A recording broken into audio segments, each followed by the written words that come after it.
across the UK, on DAB+, on YouTube, on your mobile, and on your side.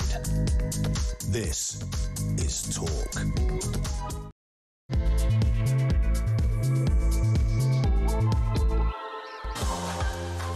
Hello there, and a very good evening to you. It is Petrie here with you through until 1 o'clock. And this is my last show for a week, because I'm taking next week off, so just thought I'd let you know that. And no doubt I'll mention it again, because I'm quite excited. I never have time off, so it's really quite exciting to have a whole week to myself and the boys, obviously. Right, coming up on this programme, of course, at midnight, it is your chance to talk back. And I thought we'd have a little bit of fun, actually, for tomorrow morning. And that is this great story here that I found in the Times that said, outraged by queue jumping, blame your moral taste buds. Why is some behaviour deemed appalling by Britons but harmless by other nationalities? And it comes down to our different flavours of anger. What is it that angers you? What is it that inflames your moral taste buds? I'll tell you one for me, just to give you an example. I mean, I literally have so many. But this one for me is, you know, when you're queuing in your car, waiting to make a right turn, there's a turn that I make onto Old Oak Road, Old Oak Common Road, from the A40, right? And it's all traffic lit, and it's a big, busy A40 road. And so you queue to turn right, and someone drives down the outside of that queue and pulls right in front of all the cars queuing. It's a good job we can't get submachine guns in this country, because I'm telling you, that makes me so cross. Anyway, so that's a moral outrage. What morally outrages you? And I'd love to hear from you. I know we've got listeners in America and Spain and in Thailand as well. But if you're anywhere else in the world listening to this, I'd be really interested, because this whole survey is about how different countries find different things morally outrageous. I want to know what you find morally outrageous. And if you have come from a different country, have you found it difficult to fit in with the moral outrage and the tutting that we do here in Britain, queue jumping and things like that? Completely unacceptable.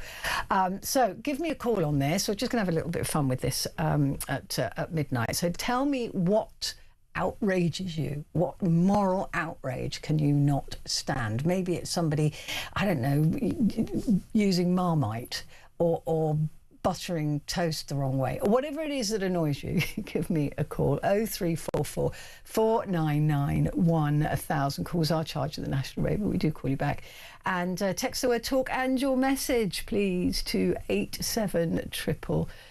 I'm really looking forward to that conversation a little bit later on. Claire Muldoon is joining us to go through the papers. I'd be interested to know what morally outrageous her. I'm sure she's got a massively long list as well. We're going to be talking, this is a really interesting phenomenon that has occurred. Over the last few years, there has been a massive explosion in television designed for dogs. So we're going to be talking about that. The first creator, unfortunately, is a pilot and was flying tonight, but he did say he wanted to talk to us. Maybe we'll get him on another time. But yeah, we're going to be talking about that and whether it really does make any difference to your dog. We're going to be turning our attention to Sudan and also famine because of what's happening in the Middle East with the Strait of Hormuz. Of course, fertilizers and things like that are not getting through. And these fertilizers have doubled the output of crops and halved the prices of crops for us to eat. So this is a major problem around the world. We're going to be talking to Lord Johnny Oates about that a little bit later on. But first, we keep hearing about this, don't we? We keep hearing that Britain has got to get itself ready to defend itself. We keep hearing that we're unprepared. We're under attack already. We've seen Russian submarines in our waters looking at cables, all sorts of attack, and also the very real threat of Putin getting ahead of himself now that he's pretty sure that America under Donald Trump would keep his hands off if NATO it triggered Articles 4 and 5. So there is always that we are more vulnerable now than we have ever been, particularly since it doesn't feel like we can rely on America anymore, or at least at this moment in history. Well, yesterday, Labour's former Defence Secretary behind the government's Strategic Defence Review attacked Keir Starmer, saying that the PM has shown corrosive complacency and put UK's security in peril. Last month, Starmer said he's still working on the defenceman investment strategy. I mean, it's been taking a long, long time, this. We still don't know when it's going to be released and how he's going to get this money into the hands that need it. Defence spending last year was 2.3% of GDP. That's around £66 billion. I mean, just as an example, that the welfare spending per GDP is nearly 11% of GDP. And that's on welfare. And we're spending 2.3 on defence. It is absolutely extraordinary. But what would it cost to get us war ready? And do we really do we need to be war ready right now? And what kind of conversation should the government be having with us about this situation? Well, joining me now, I'm delighted to say, is Colonel Patrick Mercer, OBE, a former MP and military historian. Patrick, good to speak to you again. Thank you very much for joining me. Hello, Petrie. Good evening. Good evening. Looking forward to your time off. Oh, I'm so excited. I can't just to not be engaged in all the horrible news at the moment, just for a week will be a joy. But before that, how war ready do we need to be, in your view? Well, having been a member of Parliament, I'm going to try and avoid that question, of course. I will dodge it by saying, well, it depends whether we intend to fight or not. Now, I can see no sign from either the Conservative government that we've just had to endure for many years, and now the Labour Party's government, that we have any intention of fighting. Give you an idea for this. After the so-called special military operation started in 2022, the chief of the general staff, so the boss of the army, put the army on a war footing. He gave the formal order: prepare for war. That's 4 years ago. 4 years ago. This is what he said. And since then, the army, to a slightly lesser extent, the Navy and the Royal Air Force, has shrunk in size, received less money, and become less combat effective than it was when the Chief of the Defence Staff put the army on a war footing. So there is no serious intent whatsoever from this government to fight. And many people listening to this will say, good, that's a thoroughly good thing. Well, we've got to make those decisions in precisely the same way that those difficult decisions were made in 1936, 37, 38, when a nation that was still coming out of the shock of the First World War, with many, many outright pacifists, there's nothing wrong with pacifism, as long as you're prepared to, forgive me, stick to your guns, we're saying we cannot go to war again. And yet we did, because brave politicians, brave soldiers, sailors and airmen said, this is a threat that people don't understand and we've got to be ready to meet it, and we've got to make some terribly difficult decisions. That's the nettle that we are not grasping at the moment. And the world under Trump has changed as well, hasn't it? We can't underestimate that. Even if he can't, because he needs congressional approval, pull out of NATO, he can certainly reject an Article 4 or 5, can't he? He can certainly say no. Can we park 4 and 5 for a moment? I mean, this is not all one-sided. It's extremely fashionable in the West, and particularly in Britain, to have at Mr. Trump. But the NATO alliance is the NATO alliance. Mr. Trump has decided, it isn't unilaterally, but it looks unilaterally, that he's going to carry out a campaign inside Iran. And he asked his NATO allies for assistance, help and support in doing that. And the substantial allies in the shape of Italy, Spain, Britain, etc. said, no. We're really not going to get involved in our commitments and honour what we have said we've done in the past. But is it a commitment to be involved in an offensive action when NATO, if America had been attacked as they were in 9/11, we did come to their aid. So I don't know whether it's a commitment, is it, for us to jump to the aid of a country that is attacking another country?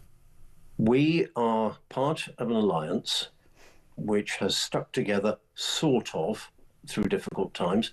And I know I'm making a cheap statement with this, but by golly, I'm extremely pleased that eventually America came to our aid in the 1940s. If she hadn't done, if she'd taken this approach, you and I would now be speaking German. Yeah, I mean, I guess you're right in that regard. Although there were other issues at play, weren't there, that involved that involved the Americans getting involved. But it's with NATO now. It is an uncertainty, whereas before this there was a certainty that even if we weren't ready to fight, that the Americans, with their vast army, their vast military, their vast expense, would be there to support if Russia, I mean, that's the whole point of it, is if Russia decided it wanted to march on through Europe. That is no longer a certainty. I don't think it's no longer a certainty. I think the certainty lies in the fact that America will not get involved in anything other than extraordinary circumstances. Those may come to pass, they may.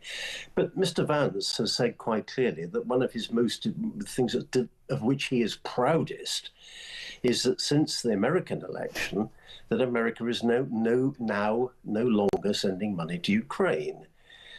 Well, if America has pulled out of that particular conflict, I think it's fair to say that we now must plan for America not to be present, not protecting us, not wrapping us in the Star-Spangled Banner.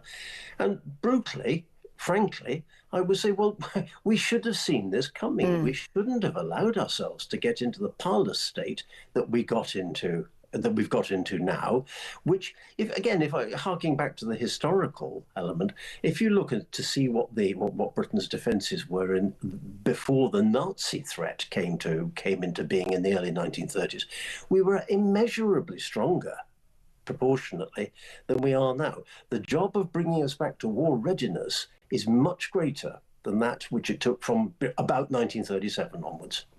What are the conversations that this government needs to have with the public? As you said, a colonel and an MP. But so you know how to cross that line, or sit on both sides of that line.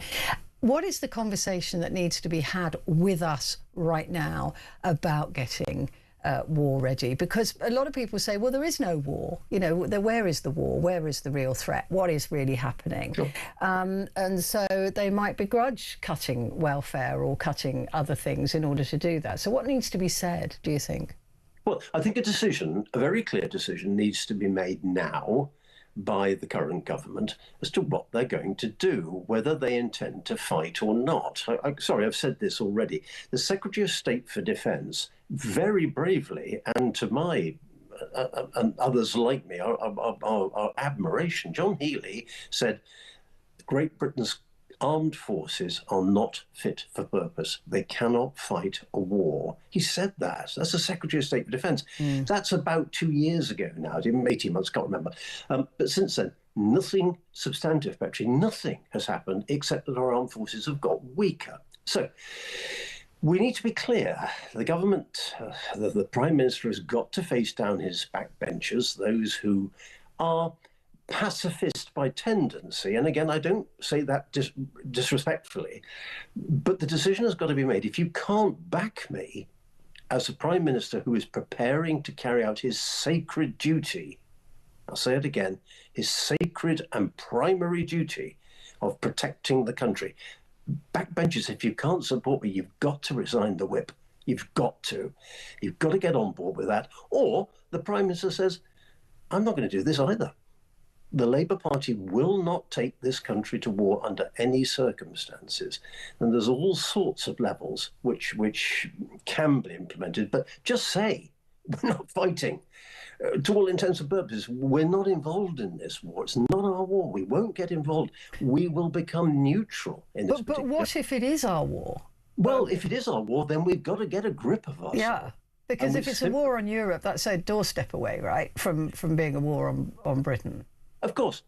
And let's not second guess who our enemy is going to be. What is very clear, it isn't conveniently going to be goose-stepping hordes of Nazis marching into Poland. It will never be as obvious as that again. It just won't.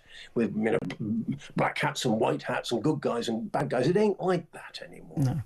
But we've got to make the decision that if we're seriously going to rearm, and I'm very interested to see, for instance, that something called the War Book has just been resurrected. This is something that came into being in the First World War, but it's a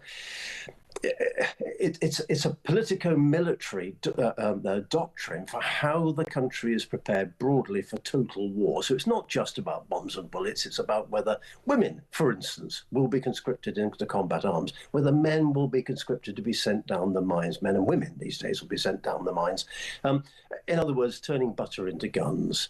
Well, we've just had the thing now republished for the first time for many years. That is quite a serious step forward. But, sorry, I'm waffling. We've got to find the money. And I can tell you how we can find the money. We can find the money by reducing the benefit, the welfare that we pay, and also by taking a serious look at the amount of money that we're putting into the Labour's vanity, not just Labour's vanity project, but various members of Parliament's vanity project called Net Zero.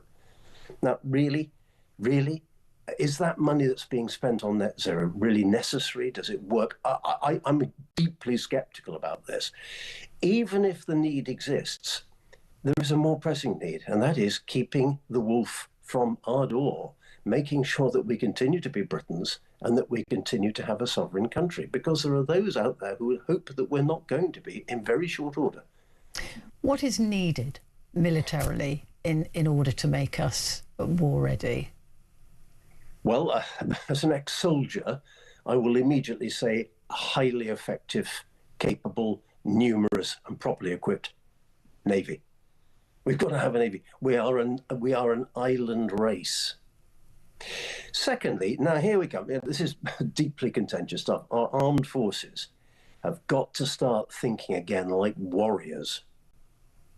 The whole regime of woke has got to be banished from the Army, Navy, the Air Force, the Royal Marines. We can't go on emphasizing all the time elements that the Americans would call DEI. That's a change of mentality, that now we are not going to be worried about the gender balance in an infantry section. We're going to be worried about whether the infantry section can kill the king's enemies. I'm sorry to say it, but that's what we did in my day. We've got to get back to that. How do we recruit, though, into a military that doesn't? I mean, I used to work with British Forces broadcasting many years ago, and even then, the standard of living for particularly for squaddies and their families wasn't what it should be, and it's got worse since then. So, who's going to want to join the military as it is at the moment? Right, Petrie, you're on a pet subject of mine. I commanded my battalion right at the end of the 90s. Now, that's a quarter of a century ago now. My battalion was about 10-15% undermanned, and I was told it would be quite impossible, because of various economic circumstances, to attract enough men, all men in those days, to my battalion. By the end of a year, we were 120% recruited. We had a spare rifle company, and people said, "You've done the impossible." Well, lots of other battalions did the same. We could do it again today. People are keen, young men in particular, are keen to be offered a steady, exciting, well-paid and challenging job where you belong to a band of brothers and a band of sisters, and you are serving the country. Those people are there to come forward. Let me give you an example. The two young gentlemen that changed the tires for me on my cars, I've now been talking to them in Newark, in the middle of Newark, where I live. I've now been talking to them for 2 years since I started using this particular firm. One has tried to join the Royal Air Force. The other one has tried to join the Royal Engineers. They're good, fit, capable young men. They've had no reply whatsoever from the recruiting system. Okay, they haven't been and bashed on someone's door, but when I was involved in all of this, if a young man wanted to join the army, he was, as long as he was up to snuff, he was signed up and ready to go within 24 hours. Yeah. It's gone to Securicor, hasn't it? Is it them that are doing recruiting? Not Securicor, but a firm, let's not mention names. Similar. Okay, not really, let's not mention the names. But they have failed year on year to produce a number of recruits that they are meant to be recruiting. And I have said to the Ministry of Defence, please, we could do it some. Okay, it's some time ago now, but I can show you how it's done. You don't need these people to do it. And it's almost as if they don't wish to recruit. I'll say it again. It's almost as if they don't wish to recruit. And how many recruits would we need? I mean, what are the numbers that we're looking at? It depends entirely what you want to do. I would suggest that an army, not leave the Navy and the Air Force, who clearly are kit intensive rather than the army. I would suggest that an army that is prepared to face a peer adversary. No, that awful. The Russians now have around about 1.1 million regular soldiers, let alone their conscripts who are there in the background, many of whom are battle-hardened after 4 years in Ukraine. Now, to face an army like that, I would suggest that as part of an alliance, we should be looking at an army of about 160, 170,000, and an extra 100,000 men under arms just in the army. And frankly, that I can think of 100,000 young men, young men and young women, keep making this mistake, forgive me, who would be very ready and very keen to have a job like that, if only they could get through the impossible gates of trying to join these organisations. I mean, that's an extraordinary number, isn't it, compared to where we are right now. Yep. Colonel, thank you. Been lovely talking to you again. Let's do it again soon. Colonel Patrick Mercer, OBE, former MP and military historian. Quick break, back in a mo.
Across the UK, on DAB+, on YouTube, on your mobile, and on your side.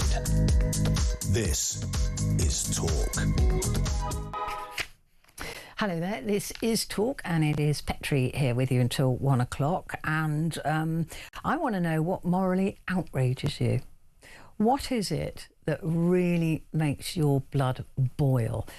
Because there's been studies done to find that different people in different nationalities have their own unique moral taste buds that affect how outraged and appalled they are by various forms of behaviour. So what forms of behaviour really incense you? What really outrages your moral fibre? These are researchers from the universities in Sweden and in South Carolina in the United States, and they found there were different tastes in morality that could be offended, including concerns over fairness, loyalty and respect for authority, purity and the risk of harm. I don't think I have I have respect for authority that deserves respect, which is a smart way of saying not much. But there are profound issues that some countries have no issue with at all, and other countries will be absolutely furious about it. So I'd love to know, what is the most heinous social sin for you? What is the most heinous thing that gets your moral fibres jangling? What is it that drives you completely round the bend? Like I said, there's so many that I could talk about, because I'm quite easily offended. Well, no, actually, I'm not easily offended, but other people's behaviour offends me. You know, eating on a bus or slurping when you're drinking, all of those things I find offensive. But 88% of Britons said cheating on taxes, paying your tax, was never justifiable, much higher than the 52% of people in the Philippines. And only 80% of people in America disapprove. So we're much more morally outraged by people not paying their fair share of tax here in this country than they are in America. So I'd love to hear from you wherever you are in the world. Send me a message or give me a call. The text is put the word talk and then your message to 87222, and you can call me on 0344 4991 1000. Still to come, we're heading to Sudan. Then we're going to be talking about this absolute phenomenon of television for your dog. Plus, there's going to be a Humphrey update as well. I couldn't bring him into the studio because, like, when he was a puppy, he was adorable. He's so naughty now. He couldn't be allowed in the studio. So all of that is to come. And Claire Muldoon at the top of the hour.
Across the UK, on DAB+, on YouTube, on your mobile, and on your side. This is Talk.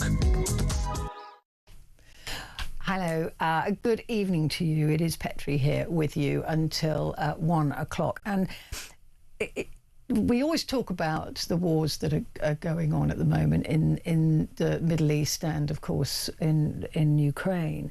But there is another war that we should be paying attention to, and also what the effects of the war in Iran will have in that region and around the world as well.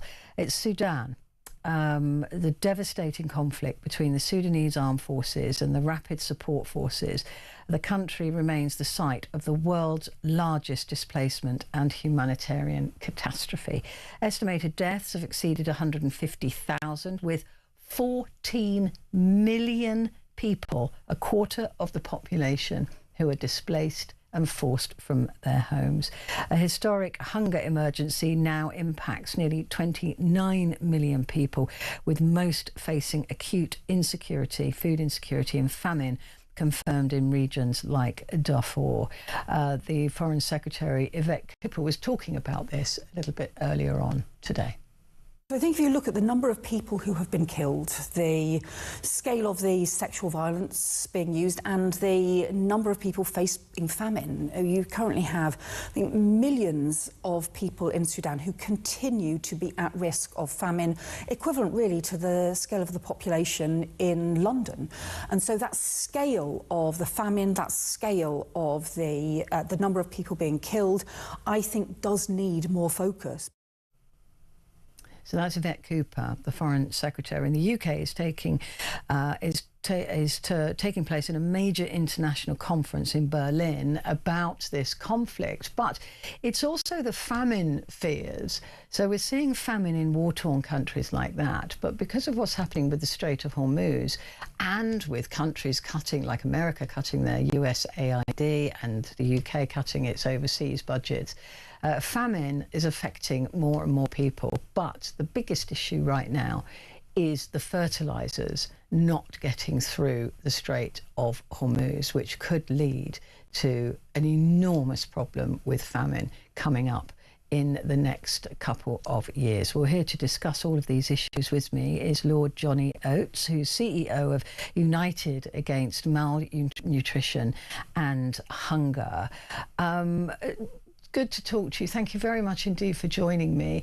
Thank you for inviting me on. Let's first of all address the crisis in Sudan, the greatest humanitarian crisis in the 21st century. Yes, I mean, you set out, Petrie, the scale of the crisis. It is on a level that is quite staggering. The Foreign Secretary, therefore, there in your clip, highlighted some of the issues. 1 in 3 of all the children in Sudan faces acute malnutrition. And that's the state of hunger where the body starts consuming itself. It starts consuming fat and muscle. And that is affecting 1 in 3 children in Sudan. It is absolutely staggering crisis. And it's great that you are discussing this issue because, unfortunately, with everything else going on in the world, it has been a largely forgotten crisis. Now, obviously, the key to dealing with the crisis is to end the war, but there's also important things we can do to alleviate the appalling suffering that's happening, including I mean, not just the starvation, but the appalling sexual violence that the Foreign Secretary mentioned there. But in terms of the starvation, there are some key things that the UK, with its international partners, can do to help, and which we're calling for. As I mentioned there, with America pretty much shutting down its US AID and the British government too looking at taking money from our overseas funds as well, do these things really have an impact in these countries? They have a massive impact. And I think it's worth bearing in mind that the UK has actually cut our international aid budget even deeper than the Trump administration in America. And I think that's often not recognised. Now, I'm very pleased that the Foreign Secretary is focusing on Sudan at the moment. She's made some important announcements about some funding available. But of course, there's a lot less that is available from the UK than would have been in the past to tackle this crisis. And also, it's not just about UK money, but in the past, before we made these UK aid cuts, we were a country that galvanized action from other nations. We brought together other nations, got them to act collectively. And obviously, we have much less moral authority at present in doing that. And as you've alluded to, we face this massive range of crises from these immediate humanitarian emergencies, but we have this slow ticking time bomb also as a result of the war in the Middle East and the closure of the Strait of Hormuz, which is seeding a food crisis in 6 to 9 months' time, which is even greater. So there are lots of issues to tackle. But just on Sudan, I think sometimes people wonder, well, why is this our problem? Why should we, as an international community, act on it? I think it's really important to say, firstly, I believe we should act because I think it is morally outrageous that the levels of suffering that are going on there are being allowed to happen. I think also that for all of us, if we were faced with these sort of appalling conditions, we would hope that there would be people in the international community to help us. But also, the situation in Sudan poses a real security threat to the UK and to Europe.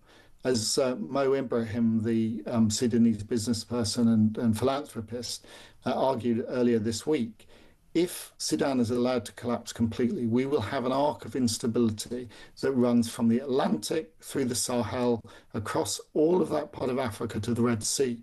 And that arc of instability is a breeding ground for terrorism, for instability, and for migration. And we've already seen big movements from there. There's a massive increase in the number of Sudanese nationals on small boats. So these things do impact us as well. I mean, and that is the point, isn't it? When we talk about overseas aid, I always try to point that out, is that it is in some way to prevent that flow of people wanting to come into Europe and into the UK. But if you've got 14 million people displaced, a quarter of a population, and only 5% of them find their way to Britain, that's 700,000 extra people. That's why these things matter. Of course, and of course, most of those people, they just want to be able to go home at some point. And there are people internally displaced within Sudan, but as you say, there's lots of people who are displaced across borders. Most of those refugees are in surrounding countries, which find it very hard to cope with refugee populations, much harder than we do, because they've got much less resources. But if we as an international community are able to provide the kind of aid that is required to those refugee camps, so people can stay in the area and they can go home when hopefully we manage to resolve this conflict. That's a really important thing. But if at the moment we are delivering only something like 16% of the humanitarian need in Sudan as an international community, and that means that people ultimately will most likely move. So we really need to address that. How serious, how concerned are you as CEO of United Against Malnutrition and Hunger about the situation in the Strait of Hormuz and the fact that I've been reading up about fertilizers and fossil fuel driven things, and it's made an extraordinary difference to food supply around the world, having these man-made fertilizers, these fossil fuel built fertilizers, doubling production and halving costs. Well, if we don't have the fertilizers, how are we going to feed the world in the way that we're used to being fed? Well, you're right, Petrie. It's a really severe situation. I mean, we saw the impacts after the outbreak of the war in Ukraine, the impacts on fertilizer movements and also the impacts on grain movements from Ukraine. That had a really severe impact on countries that were already suffering in Africa from food insecurity. But what you're looking at in terms of the Strait of Hormuz, I mean, 30% of globally traded fertilizer moves through the strait. I think there's already been something like a 20 to 30% increase in the price of fertilizer. That means farmers in this country and in wealthy countries are going to find it really hard.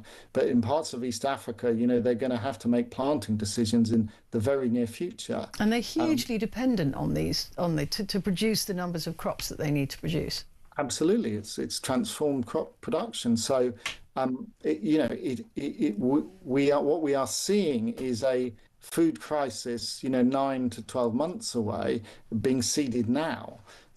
So it's incumbent on the international community to do all it can, obviously, to get that strait open, but also to make contingency plans to try and mitigate the impacts that are going to happen. And it's not just impacts in countries like Sudan. It's countries all around the world will be impacted in their food production. Absolutely, it will be on all of us, and our farmers will be, facing really difficult decisions themselves. I mean, the truth is, though, of course, that for a lot of these places that we are very much focused on as an organisation, where there is already malnutrition, these economies have much less resilience, even than ours, and so if we can help them out with some of the sort of proven solutions. So for example, there are things called ready-to-use therapeutic foods, which are peanut type paste, high protein paste, which are vital for children with the acute malnutrition I was talking about earlier, that can really be lifesavers to them. That's a cost-effective treatment. Now, we as an international community need to be getting that to places like Sudan that are already suffering. But we also need to think about the fact that, again, because the Middle East has been quite a hub for the supply of and logistics of these sorts of stuff, there's quite a lot of these really important life-saving treatments which are stuck in places like Dubai. So there's a whole compounded level of problems. But the one thing I do want to say just on Sudan, because it is the 3rd anniversary today of the outbreak of that conflict, which has so devastated lives there is also, hope amidst all the despair. There is amazing work being done by Sudanese community organisations called emergency response rooms, which really grew out of the resistance committees during the attempt to move to democracy from military rule.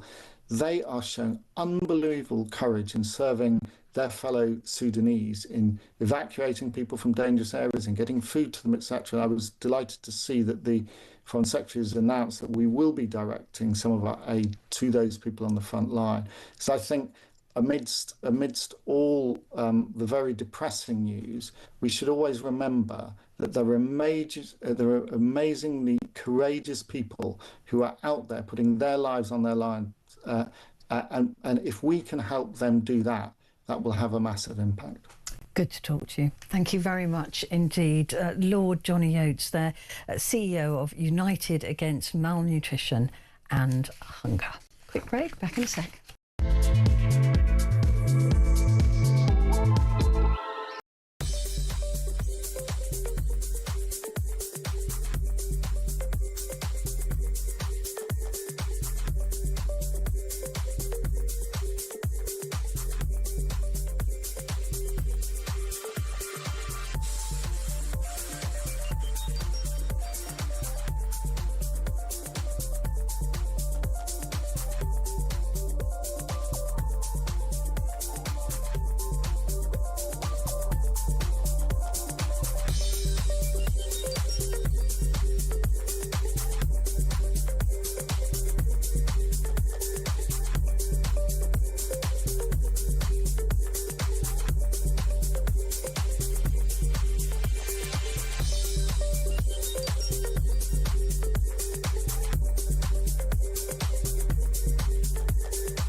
Across the UK, on DAB+, on YouTube, on your mobile, and on your side.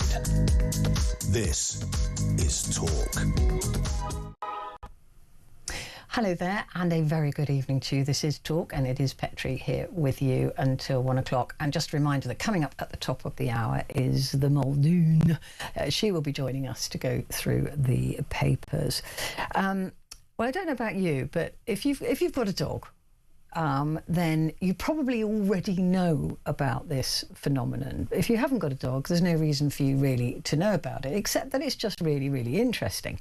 And that is, over the last few years, there's been a rise in TV channels dedicated exclusively to dogs. There's cartoons for dogs, there's walking videos for dogs, there's dogs by the seaside, well, you name it. Whatever your dog likes, you can put it on the telly for them. And I have to confess that every evening before I leave the house to come to work, I put on dog TV for the boys. Humphrey watches it a bit. Bailey, not interested. But I feel like I'm doing the right thing for them. I feel that that is the right thing. I mean, I couldn't put... It would be really discombobulating if I put talk on for them, for example, and then they hear my voice at 10 o'clock. That would be weird, right? So I've never done that to them. But and I think the news is a bit depressing at the moment. So I switch off from watching the news and put on dog TV. I don't know why I think the news will be depressing for them, but I just...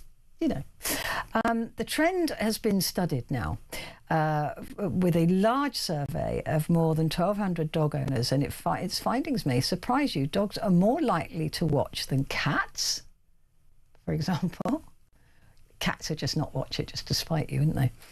And the team's initial goal was to design better eye tests for dogs by using on-screen content to grab their attention. But does it actually work? What is the psychology behind it? Well, joining me now is Dr. Freya Mowat, who's a veterinary ophthalmologist and professor at the University of Wisconsin-Madison's School of Veterinary Medicine.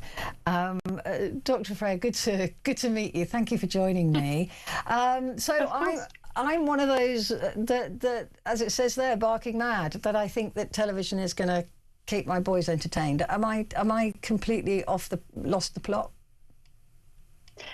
Well, thanks for having me on.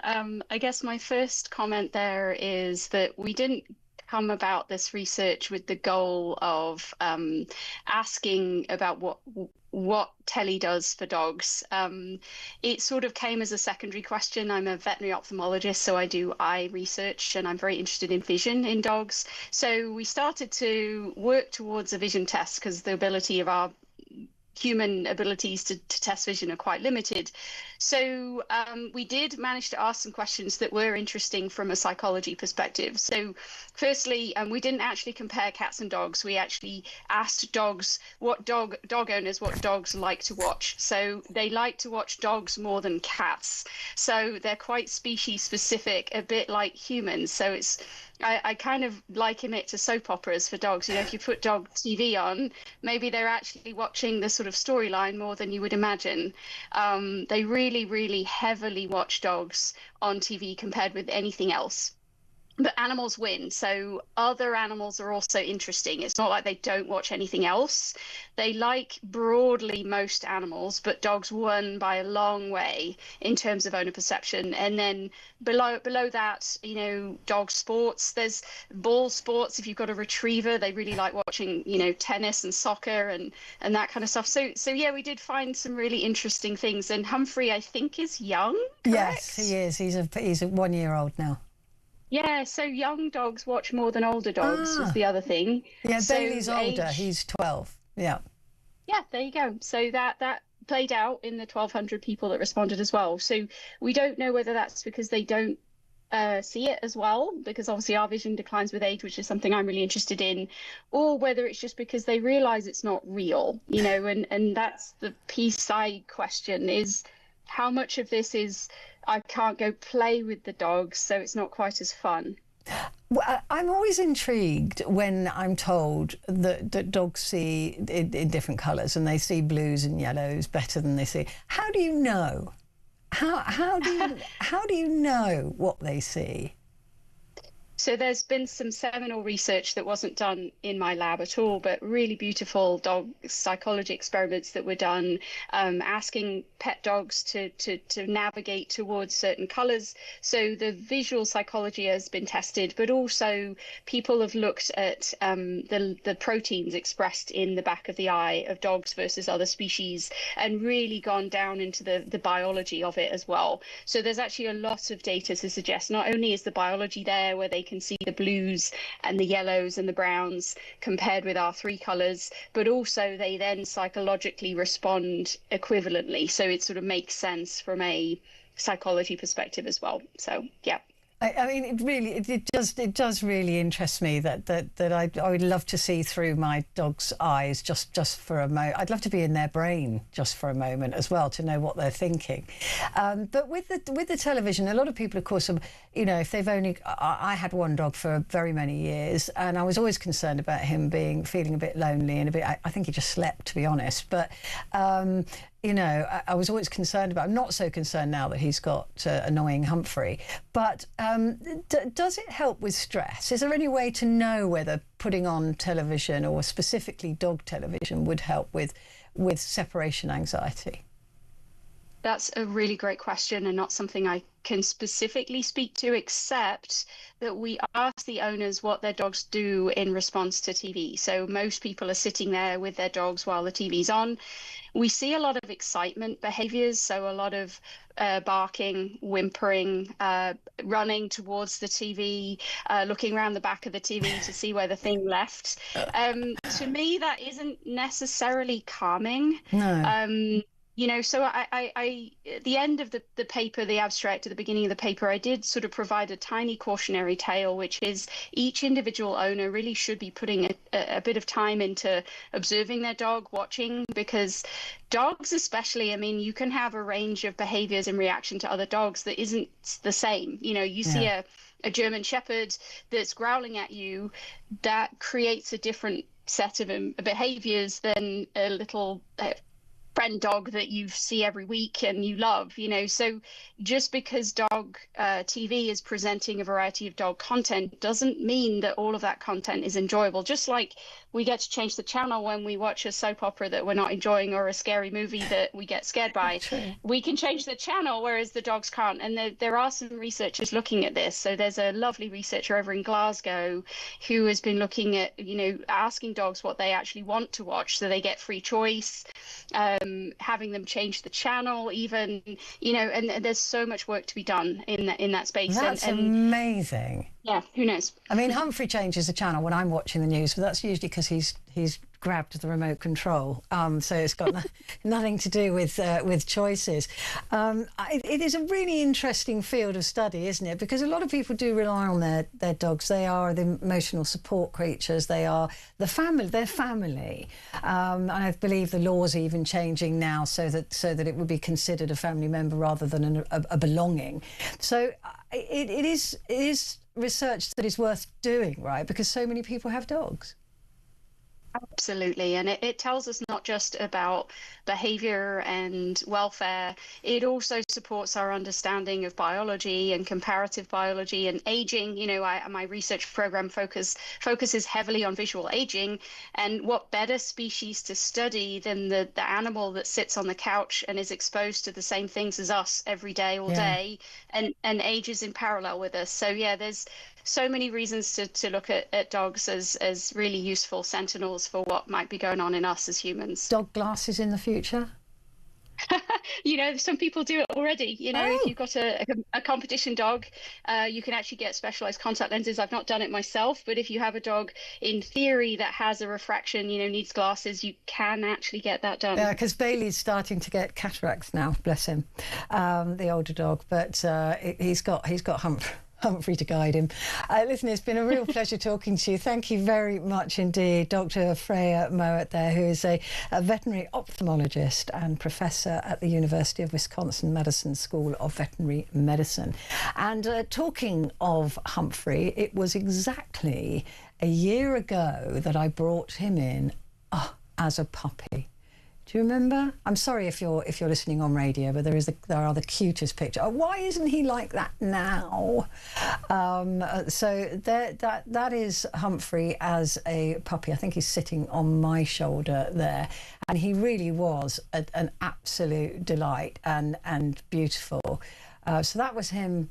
This is him a year ago at work. I was able to bring him into work, and look at that. I'm sorry you can't see it. There's Humphrey, little tiny puppy, sleeping on one of the Vision Mixers desks, I think, just there, and sitting looking absolutely adorable. Puppies are very special, and I know that many of you were like, oh, I want an update, I want to see what he's like now. So we're going to, I think this is going to run through, but there's going to be some more. There he is, waiting at the door of the studio when I was in the studio working, so he was looking for me, bless him. And there he is, chewing a present that Jana bought him, actually, my Vision Mixer. So he really was, and everyone was saying, oh, bring him back in. Bring him in now, bring him in for the year anniversary. And I was like, there's absolutely no way that the little monster that he's turned into, there he is. I've become that owner, by the way. This is him dressed as a bee. It's a humble bee. That's Humphrey as a bee. That's him as a frog. I can't resist it. I cannot resist it. I think I've got a Humposaurus Rex as well. No, that's a teddy bear, or what did you call him? An Ewok. That's him as an Ewok now. And he's not. You can see he's not a Shih Tzu, right? This was supposed to be a Shih Tzu. I went to a Shih Tzu breeder to get a Shih Tzu. Is that a Shih Tzu? No. So there he is as a. Oh, and this is one of the reasons I couldn't bring him in. Look, there he is. That's at home. Just absolutely with the zoomies, a really, really, really naughty boy. There he is. I just called his name. He is adorable though, but not a Shih Tzu. What kind of dog is he? Can you tell me what you think he might be? But anyway, that's why I couldn't bring him into the studio, and he hasn't had the snip yet. But when he has, I will bring him back in. But he is the cheekiest, naughtiest boy, but he does love his brother. There he is with Bailey, and they do get on really well now. Oh, there's a Humposaurus Rex. There he is, dressed as a dinosaur. I've become that owner. Have you? Do you dress your? You dress there? Oh, that's at home as well, just sleeping on my shoulder. Bless him. And there he is with his brother. See, look, it did work out in the end. Bailey hated him to begin with. Anyway, that was your update. That's a year today that I brought him in.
across the UK.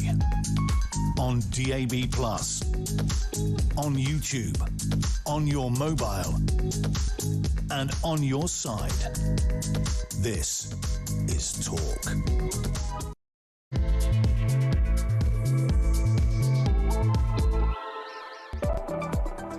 Hello and a good evening to you. It is Petrie here with you until 1 o'clock.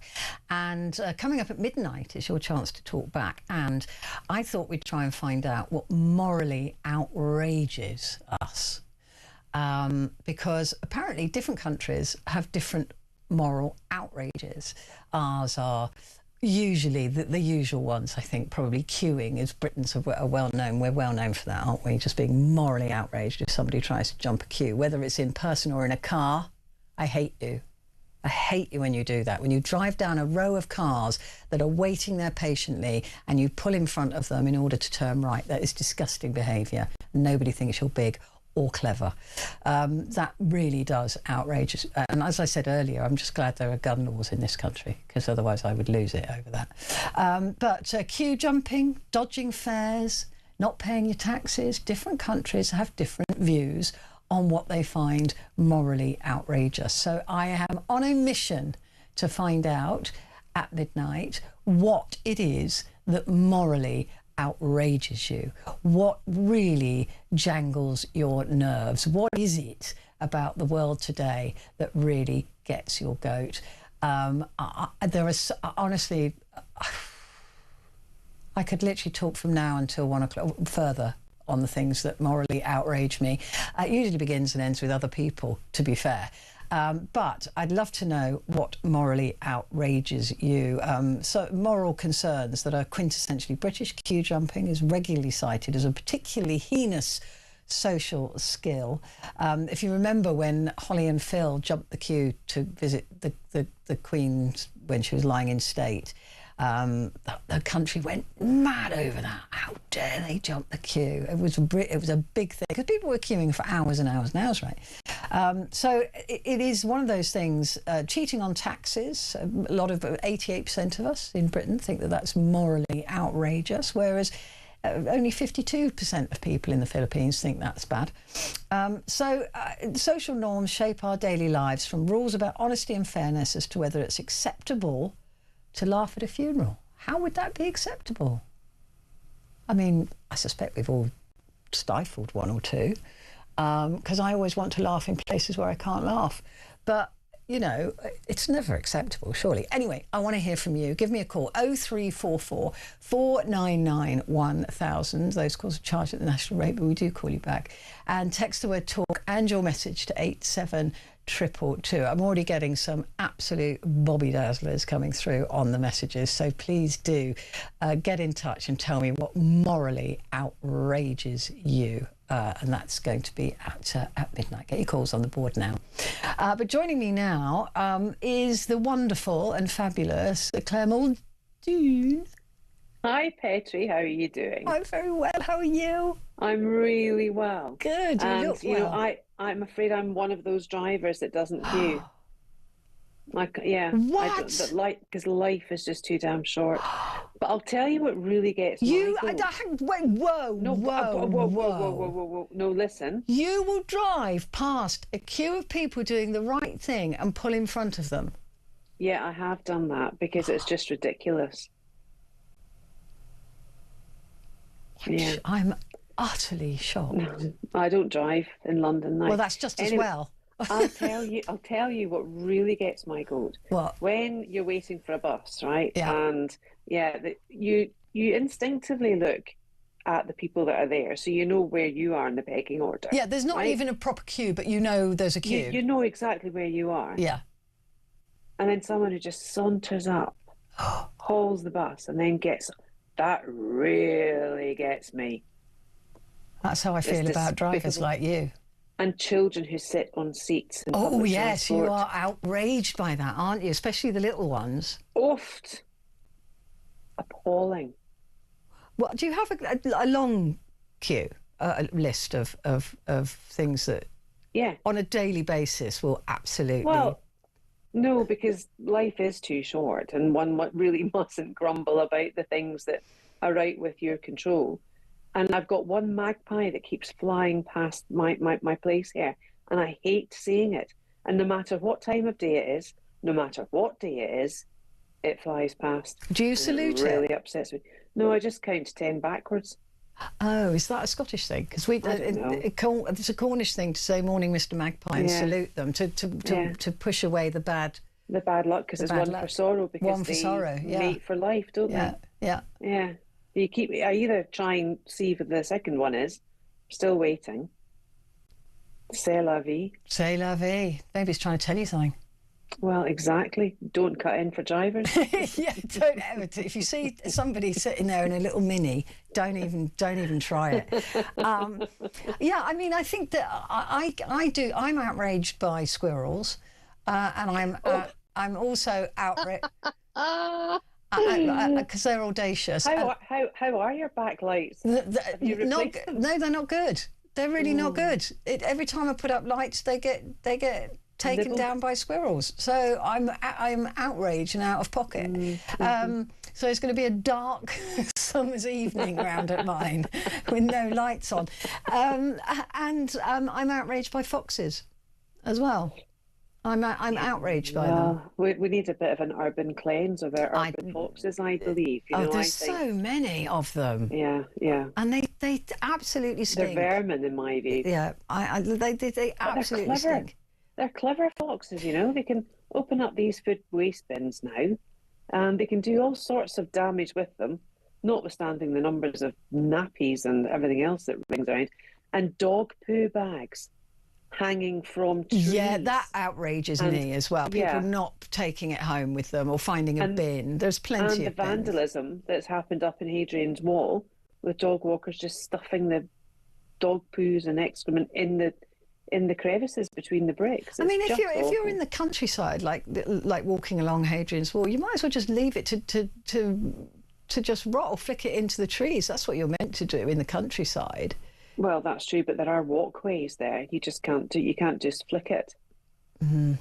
Well, I just think that there are so many things that outrage me that I'm better off staying at home.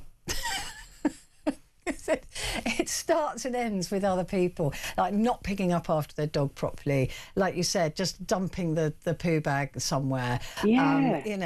Or people who stop and chat in the middle of an aisle in a supermarket.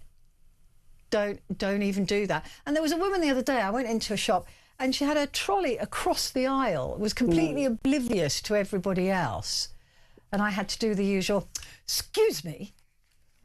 Did you really? I did, because it was annoying. Be thoughtful, think about other people.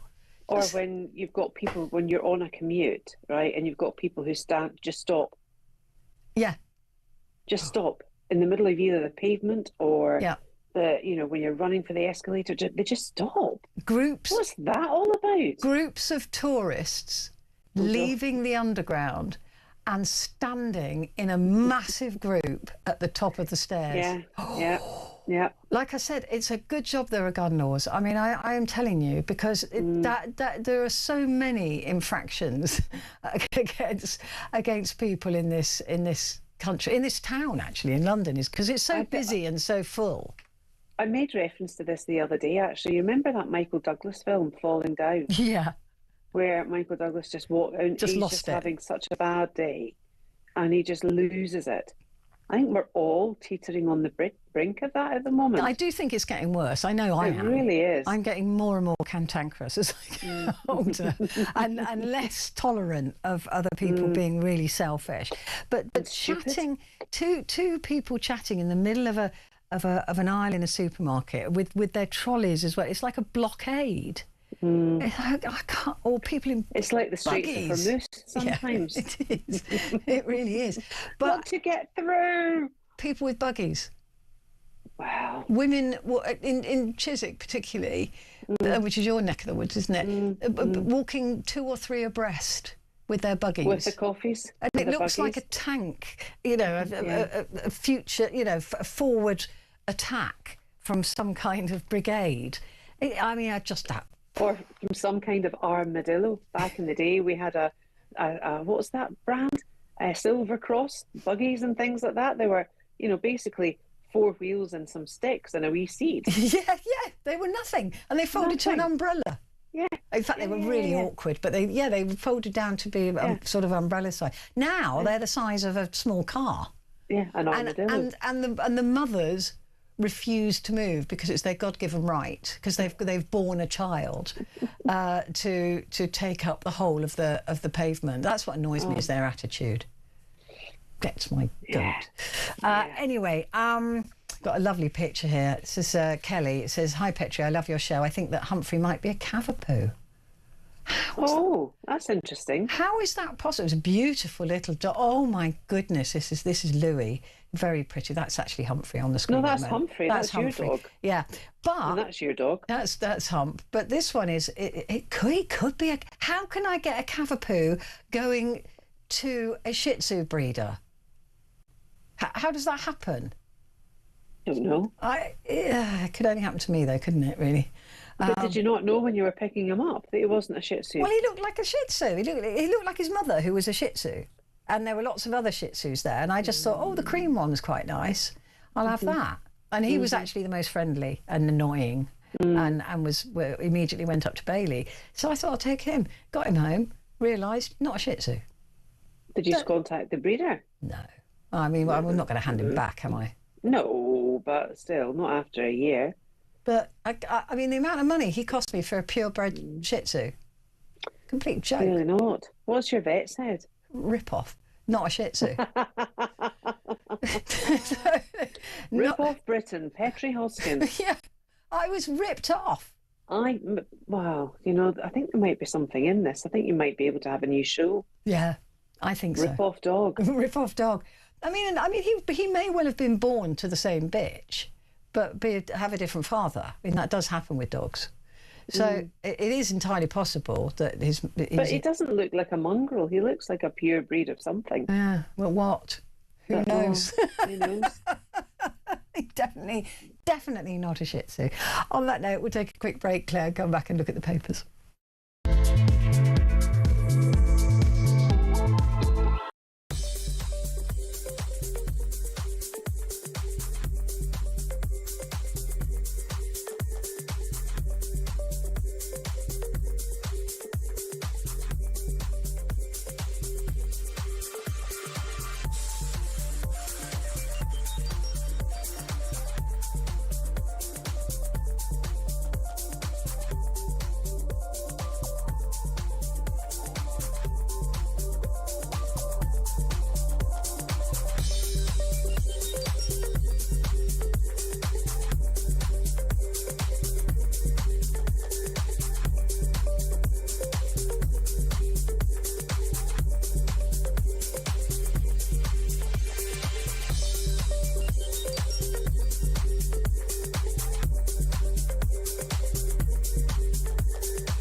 Across the UK, on DAB+, on YouTube, on your mobile, and on your side. This is Talk. Hello there, this is Talk, and I've definitely got you talking about what kind of dog I've got. Sharon says he looks like a Bichon Frise. He does, actually. But he isn't. What the heck is he? It's impossible. I have no idea. I mean, cute, yeah. Naughty, absolutely. He could be a Bichon. He could be. A Maltese Terrier? Somebody else has suggested? I don't know. Anyway, whoever he is, whatever he is, he's not going anywhere. Neither is Muldoon, I hope. Let's have a look at the Sun newspaper. I mean, this is calmer. And really, it couldn't happen to a better person, in fairness to all of us who have to drive through these potholes. Well, Heidi Alexander, our Secretary of State for Transport, has got done from a pothole. I mean, that just really is, you just really couldn't make that up. It's poetry, isn't it? It really is. It's not even poetic license. It's just brilliant. Because something really has to be done about these potholes.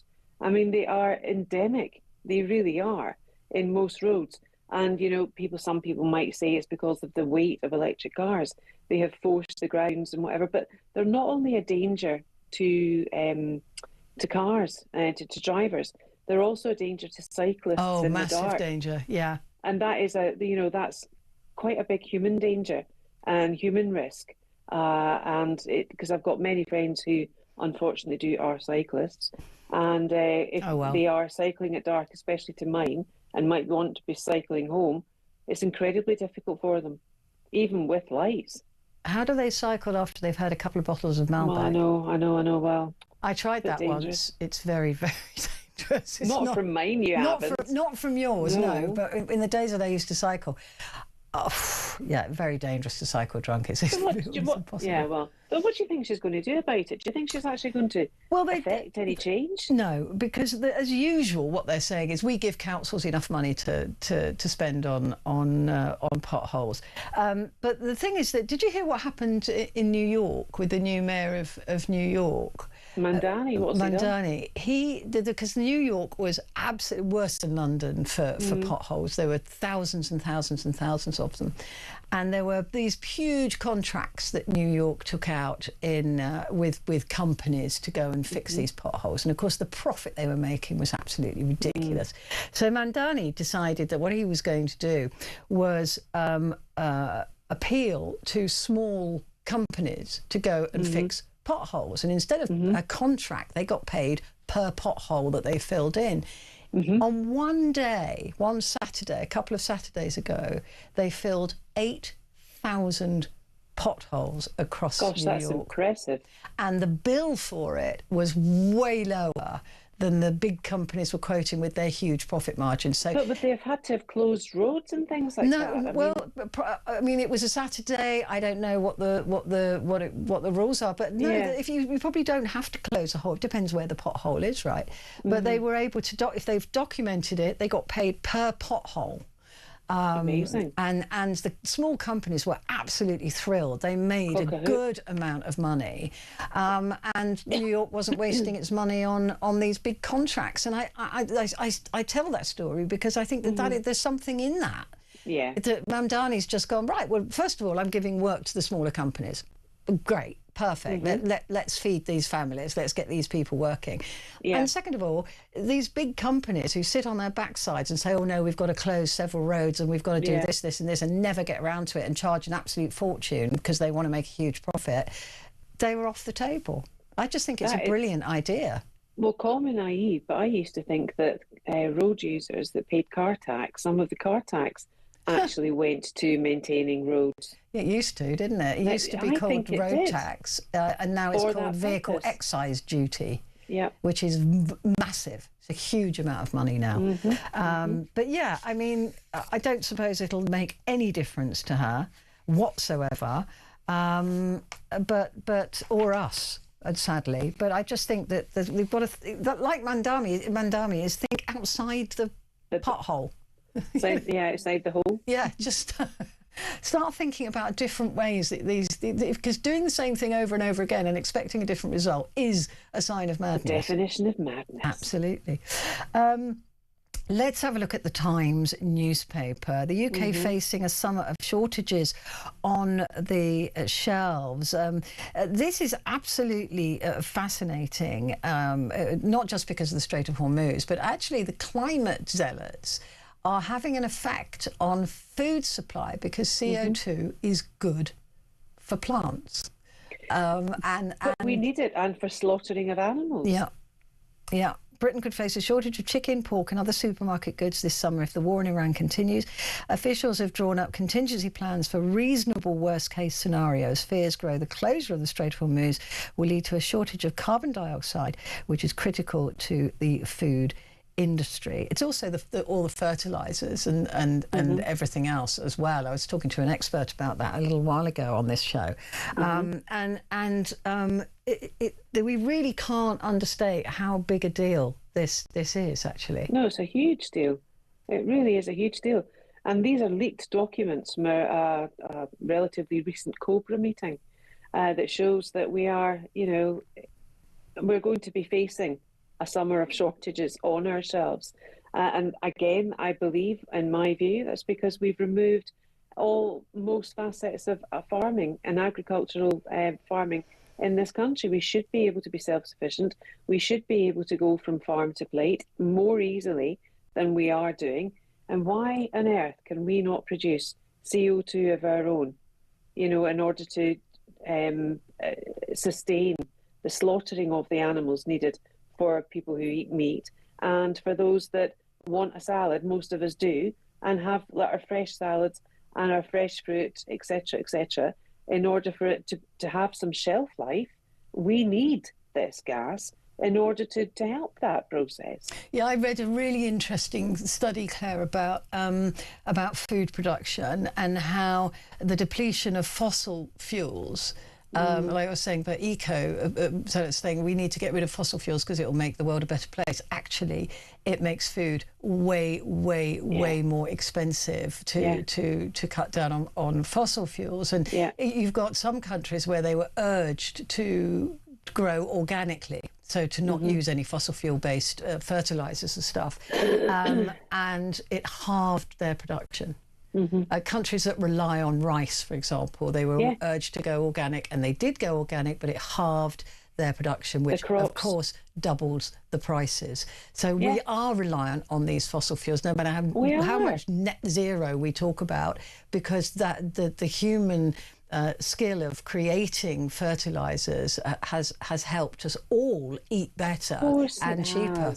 And that's why we did it. That's why it was found to work. That's why it existed. Yeah. And it revolutionised food production across the globe. It really has. Evolution has favoured a redhead for 10,000 years. Redheads who've been teased may be proud to discover that natural selection has deemed their hair colour a trait worth passing on. Well, I think Sarah Ferguson, that might be the only headline this year that she'll get in any form of preference to her. Yeah. In fact, she might have written it. I mean, I didn't know redheads had slimmer waists. Yes, apparently so. Yeah. Yeah, there's a whole load of things that people with red hair have differently to the rest of us. Strength.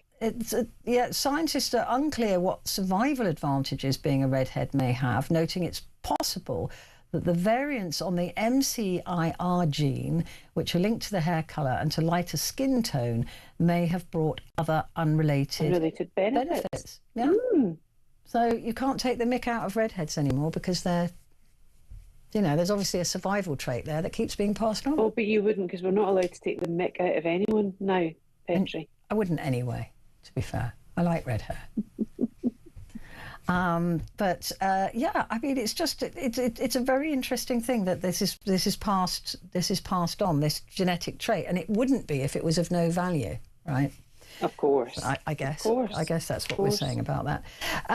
Right, the Daily Express dementia drug effect is branded trivial. Drugs hailed as the beginning of the end of Alzheimer's make no meaningful difference in a shock review. That's a shame, isn't it?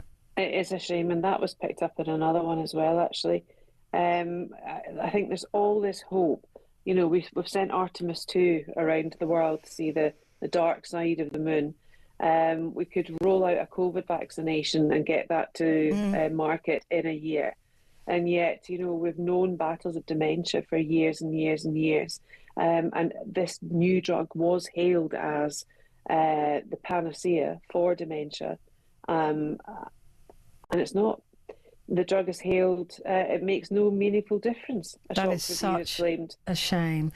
The medicines were supposed to target the toxic amyloid proteins, have only a trivial effect. So are they saying that it's not the amyloid proteins then that causes dementia, or are they saying that this drug is no good at getting rid of the amyloid proteins? I don't know. I don't know, because I don't have access to the inside pages. No, me either. But Alzheimer's charities contradicted the findings, insisting the two most successful drugs, lecanemab and donanemab, represent genuine progress. So maybe this is just a headline.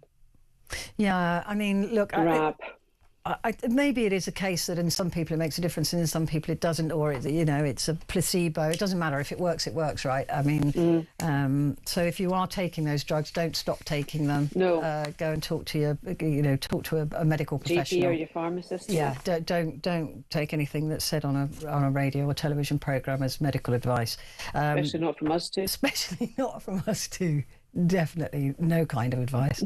So yeah, just check with your GP before you make any changes to any drug regimens. The Daily Telegraph: family tax bills rise £4,000 under Reeves. What? Rachel Reeves is raising taxes at the fastest rate in the world, the International Monetary Fund has said. I think we can feel that. That was the IMF that yesterday downgraded us from, was it 2.3% growth down to 1.8%. And Reeves still said, well, everyone's the same. It's just... I know. I mean, honestly, I can't say what I want to say, to be fair, about her. But the Chancellor's repeated raids on households and businesses will push the UK's tax burden to a peacetime high of 42.1% of GDP by the start of this, by the forecast shows. This equates to an extra £130 billion of taxes per year since Labour took power, or £4,500 more per household. And of course, that's not just income tax, that's on VAT, that's on everything else, that council taxes, all of those taxes that are going up. We're all feeling it, particularly as April has just started. So I think that doesn't come as any surprise to us. But honestly, they can't squeeze any more out of us, surely. They can't. They really, really can't. When our welfare bill is 5 times more than our defence bill. And nearly 11% of GDP is welfare. George Robertson was saying yesterday, ex-head of NATO, ex-defence secretary himself, and he was like, look, guys, you need to spend more. We have got no defence, really, in this country. And that's shocking. But and even if you lowered welfare by 2% and put that into defence, we'd nearly be at the 5%. Well, yeah, but I don't think it's going to be as easy as that, because we know the headlines from the past few weeks have been increased diagnosis of ADHD and autism. And then you look to find, well, why would that be? Clearly children aren't getting, diagnosed, in my view. I don't think they are more relevant. I don't think they will have more cases of ADHD. I think parents are pushing it because some of them can get more money on universal credit if their children have autism or ADHD. And I know that would be the farthest along in the spectrum, not everyone. But if parents are doing it to get their kids a statement of special educational needs so they can get into the school that they want to get into instead of going through the normal admission criteria, then you've got, okay, we'll get extra money because they'll need extra facility, a laptop or something like that. So they'll have more money to get that. And then that might be in a household that already has universal credit because one parent might not be working. It just goes on and on and on. I saw an article the other day, Claire, that some families, not many, but some will be netting about £120,000 a year in benefits. I wouldn't agree with those figures, and I don't think that would be the norm for people of course on not. Universal credit. No, but even though that is a possibility. But no, I know. Okay, I understand completely what you're saying, But I think we have to take that with a pinch of salt. These will not be homeowners. A large chunk of that will be going to rent, and a large chunk of that will be going to the family, the children, in order to help them. Now, you can have a different discussion as to say if that money will actually be going in the right places to do the right things. I don't know. But the fact is, that is the system. Well, I don't know. If we can't, there's no point having a good welfare system if we can't defend the country. It is well, again, because exactly, because you're not defending anything, are you really? No. You're not defending families. You're not defending the ability of work and ethos and discipline and resilience, if that is the case. Absolutely. But I don't think that would be I don't think that would be a lot. I think that would be a very much a minority. Yeah, we've got to build that back into the system. What about this story, Claire? SNP on track for a majority and a new independence. 67 seats they might be able to be getting. And of course, that's not in Westminster, that's up in Holyrood. Yeah. And if they get that threshold, then they will be able to garner support, as John Swinney said 3 days ago, that he wants to, have another vote in 2028 for independence. Another once in a lifetime vote. Once in a generational vote, right, that Cameron and Alex Salmond thrashed out. And that was 50-50. Well, it was majority 51 to 49 or 52 to 48, whatever it was. And again, the fact they've lowered the age to 16. So a lot of these Zoomers are just going to go, yeah, I want independence, yeah. I've been told this, and the next thing. They've been told a load of rubbish, a complete and utter propaganda from the shortbread Senate. And then where are they going to get the money to launch a new referendum? And again, this will not be a nationwide referendum. It costs millions. Will not be. Yeah. It does cost millions, but also if they think they've got that power. I mean, I refer to the 16-year-old as Zoomers, but I would refer to any SNP voter as a Zoomer. They can see the track record for the devolved powers that they have in infrastructure, in education and in health. But it's ideological, isn't it? It's completely and utterly...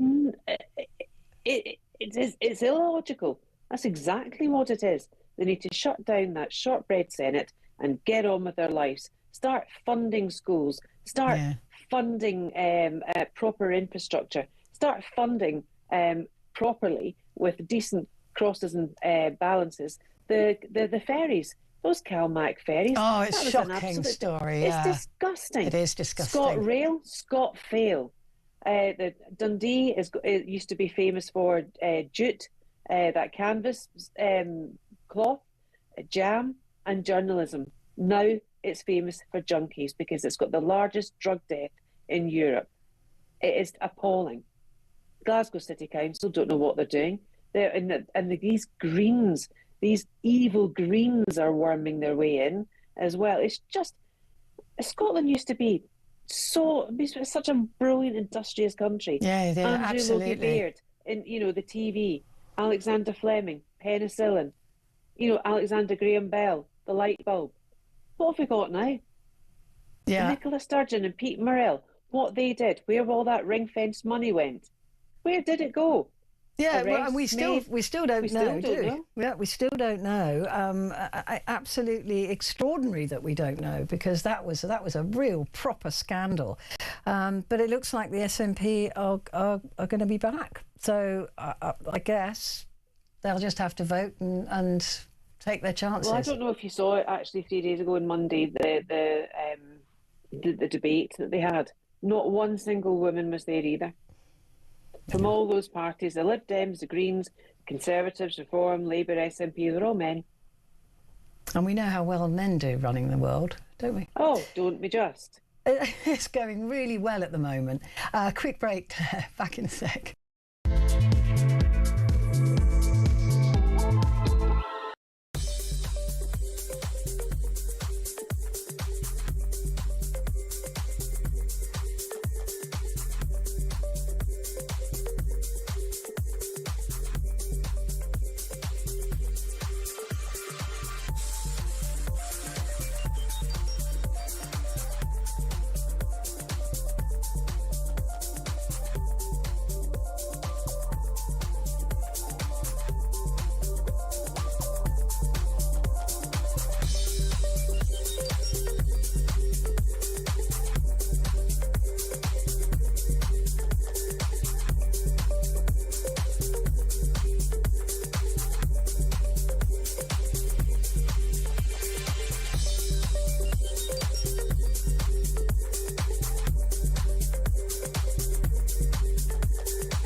across the UK.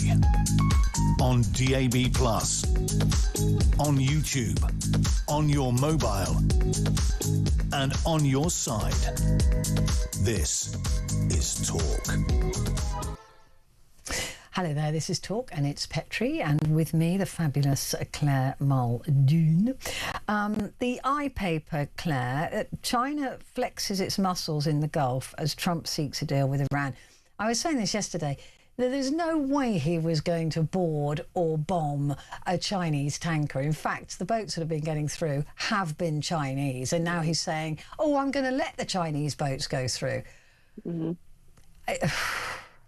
Anyway. I mean, I think that modern history, and indeed history in 100 years' time, will look back on this whole timeline and they'll be unable to make any sense of it whatsoever. Yeah, any sense of it at all. I mean, what do you think about the Jesus picture? If I wanted to ask you that, because I know you're deeply religious, and I, you know, the whole having a go at the Pope, which is must be offensive.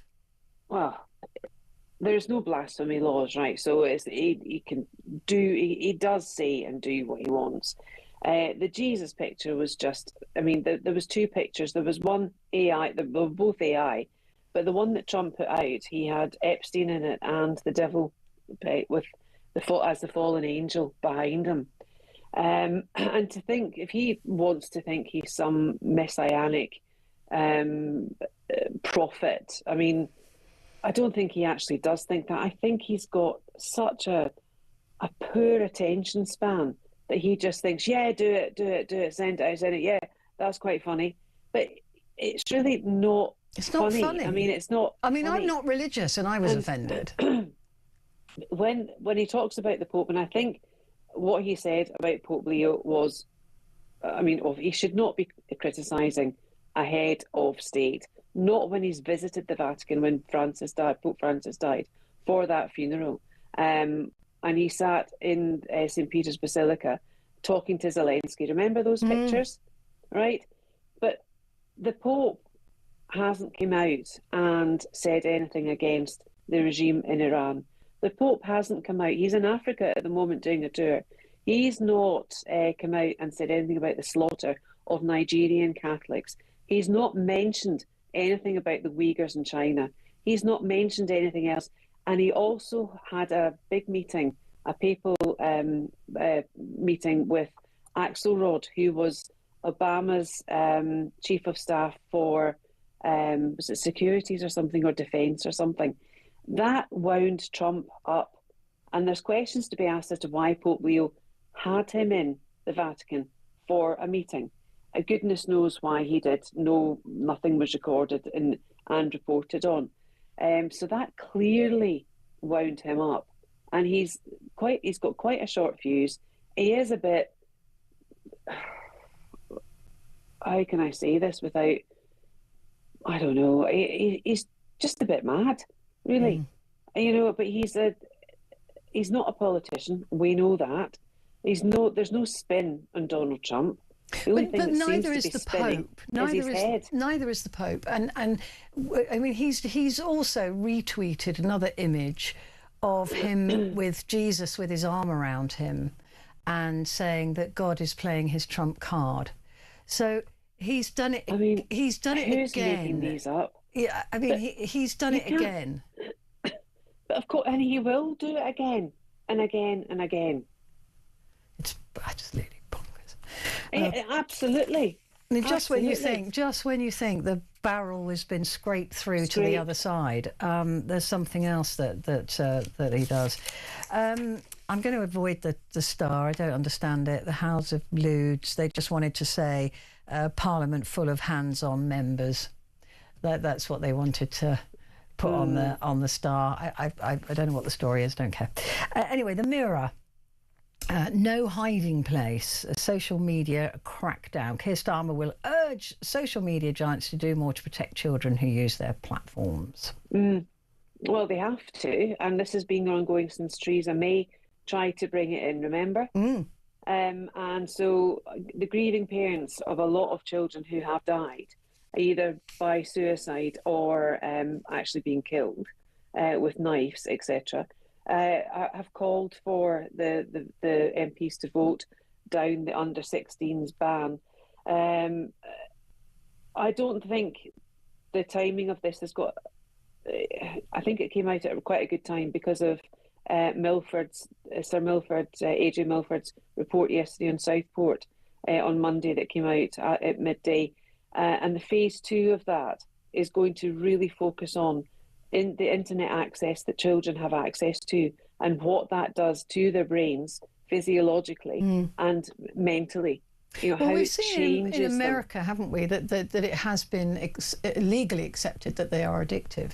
Now there's that court, that court case went through. So, and I think that'll be followed by many more court cases. And that's the business model. I mean, that's and that is, of course, the court case of the girl who sued Meta. Because she said that from the age of 4 or 5, she was then addicted, and she's now, I don't even, forgive me, she might just be early 20s or in the late teens. I'm not sure, but the fact remains that she took Meta to court. And what's going to hit them? Always follow the money. And as long as money is involved and as long as they're losing it, they will change their model. They really will. Absolutely. It's always, if it hits them in the pocket, that'll be what does it.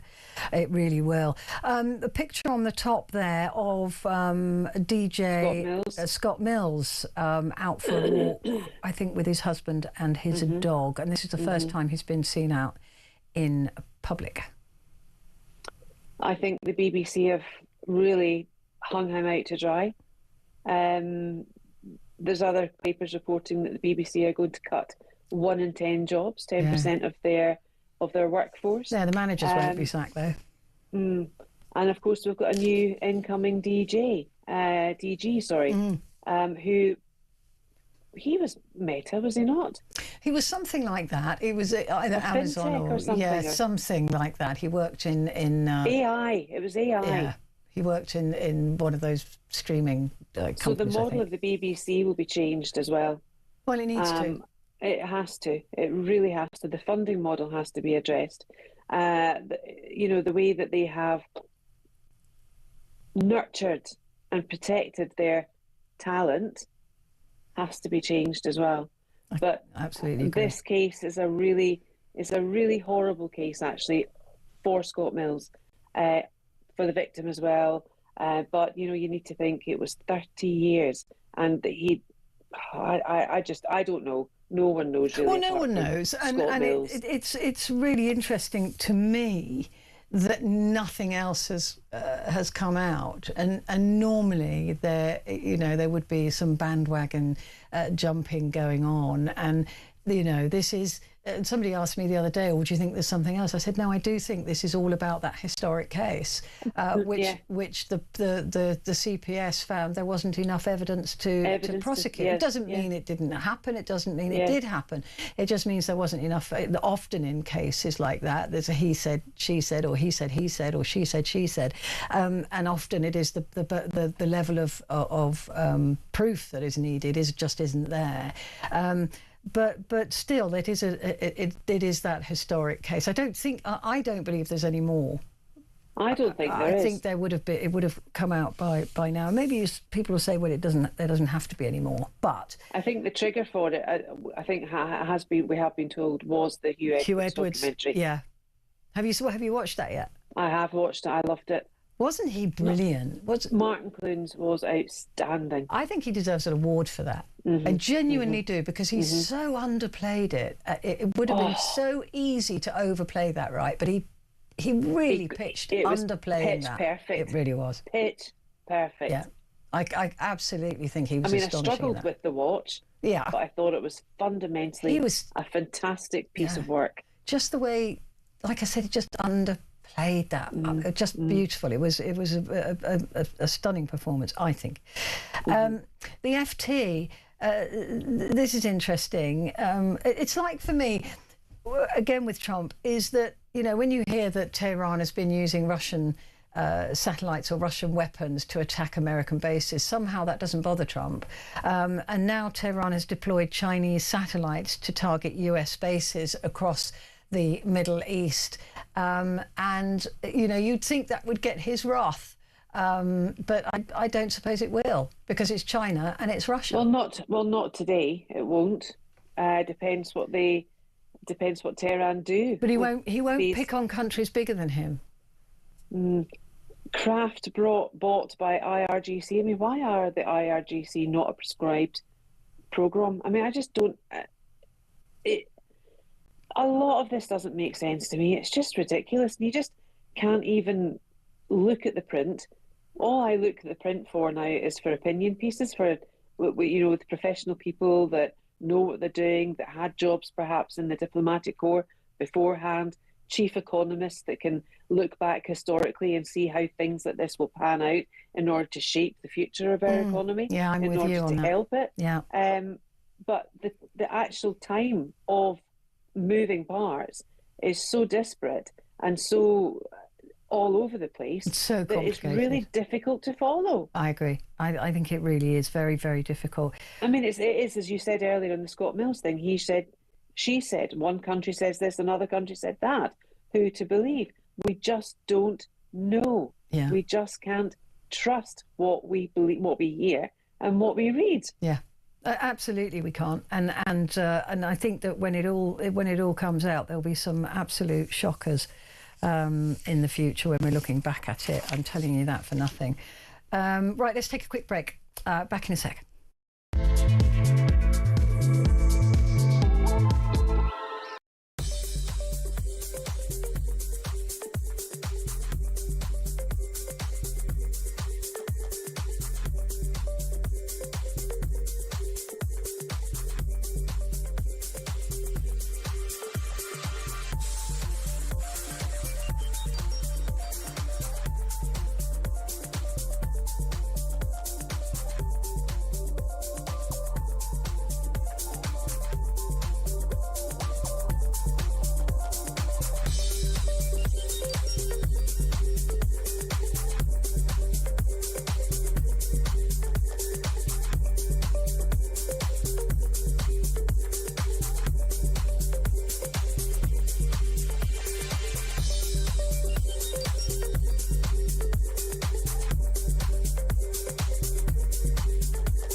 Across the UK, on DAB+, on YouTube, on your mobile, and on your side.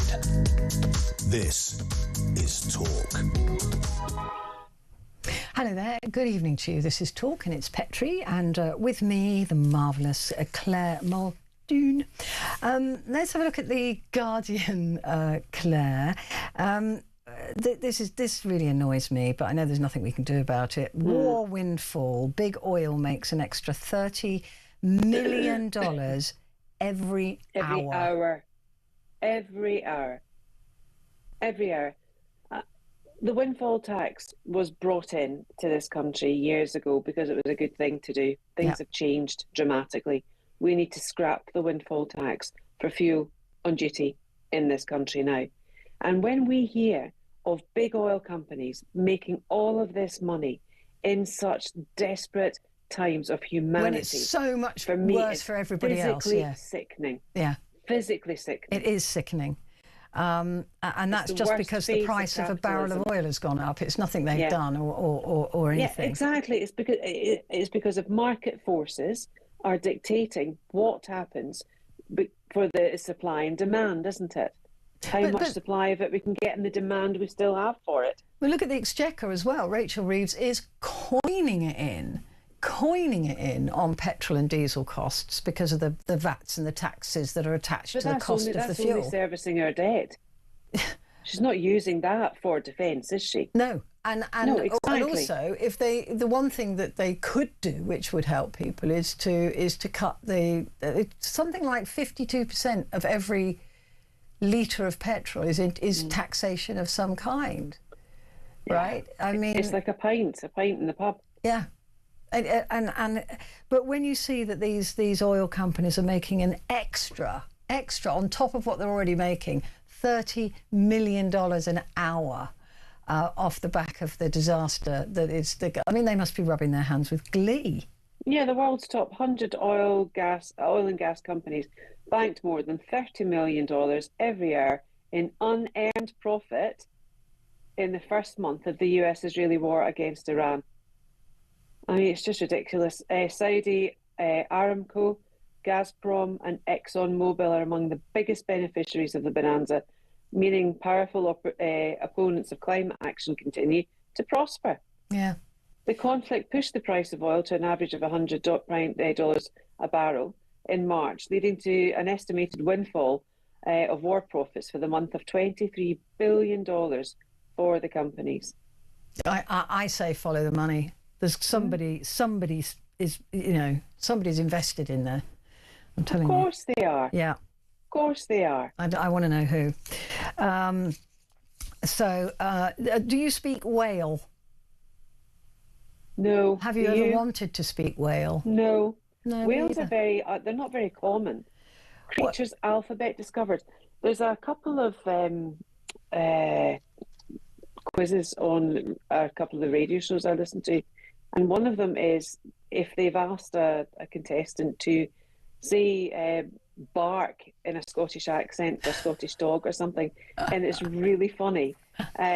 Well, your dog would be a bit, Humphrey would be a bit mixed up, I think. I think it's a Shih Tzu, he would be and very then not confused. knowing if it's a Bison Frise or something.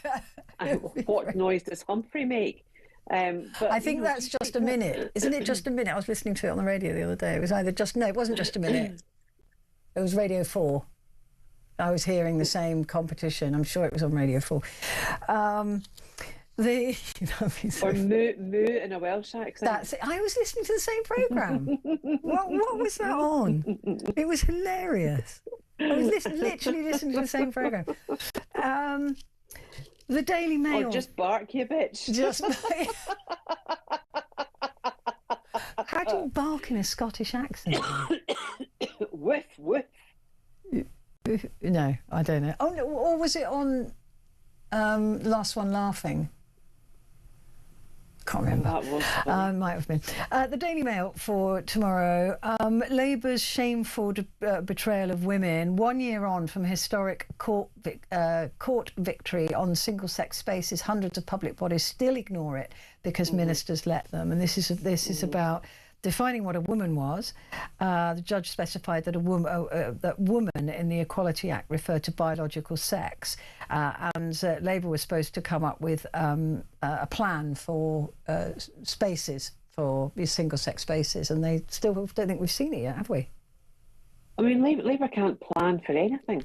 No. The only plan they plan for is disaster. Why is things like this taking so long? And it's like the defence spending report. I mean, that's been a year now.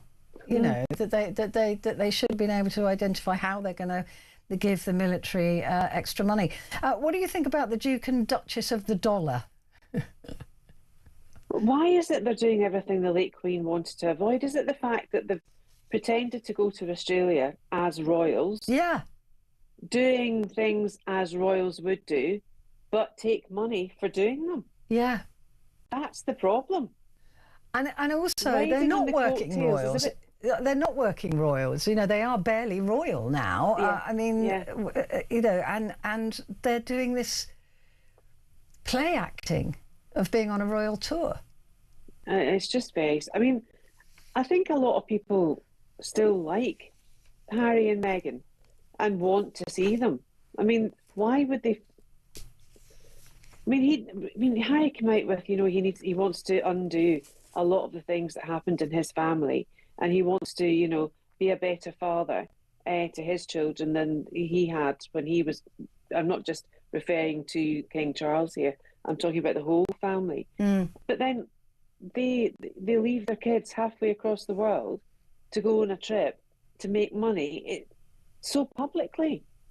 Yeah, So she's publicly. on some retreat this weekend, isn't she, or something? They're charging a fortune for the tickets to hear Meghan I think talk. it's very sad. I mean, I think they're deeply, deeply sad people. I mean, it's just a shit. I feel so sorry for them. I really do. I just wish they could just get on with their lives and stay away from public life. Yeah, this all this, you know, no publicity, and then doing a pseudo royal tour of Australia. Yeah, It's just like, oh, yeah. please, come on, sort yourself The out. culture. Some would say they're culturally appropriating some crowns. Yeah, they really are. Claire Muldoon, always a joy, never a chore. Thank you very much indeed, darling. See you soon. Claire Muldoon there going through the papers for tomorrow. Right, coming up, it's your chance to talk back. What morally offensive?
Across the UK, on DAB+, on YouTube, on your mobile, and on your side.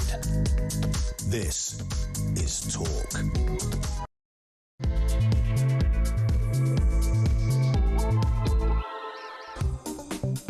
Good morning. It is Petrie here with you until 1 o'clock, my last hour for a week. I'm not here next week. Phil Davis sitting in for me. Next Monday, Tuesday and Wednesday as I try. I never take time off unless I'm sick. So I hope I don't get sick now that I'm taking time off. But I just needed to have a break from all the world news. I have to be on it 24 hours a day pretty much. And so it'll be nice not to have to be for maybe a couple of days. So I won't be here next week. So let's make this hour count, shall we? I want to know what outrages you, because there's been a report done by a couple of universities, some in Sweden and one at the University of South Carolina. I would tell you the universities in Sweden, but I can't pronounce them. I just can't. And I'm not going to give it a go because it will be offensive. That'll offend people. That'll outrage people. I just won't be able to pronounce it. But anyway, one of them is link shopping. I think that's how you say that one. I don't know. In Sweden. Anyway, they have found that there were different tastes in morality as to what offends us, what deeply offends us across the world. So different nations have different levels of being outraged and what they're outraged about. So I'd be interested to hear from you, particularly if you are sort of spread around the world, because I know we've got listeners around the world, as to what the nationality that you're living amongst finds morally offensive. I certainly watch a lot of videos of people who've come to live in the UK, and they are really stunned. But a couple of things really stuns them. One is that they can't believe that our love language is taking the mick, right? So obviously a lot of Americans, they're going, you know, when they're nasty, when people are horrible to you to your face, then you know that they like you. And I think, well, yeah, obviously. I mean, that's being British, isn't it? So that's part of our differences, I suppose. And the other one is that people are astounded about us queuing. And I don't know why that's so weird, but in America apparently it's not. What do? Just rush at a till?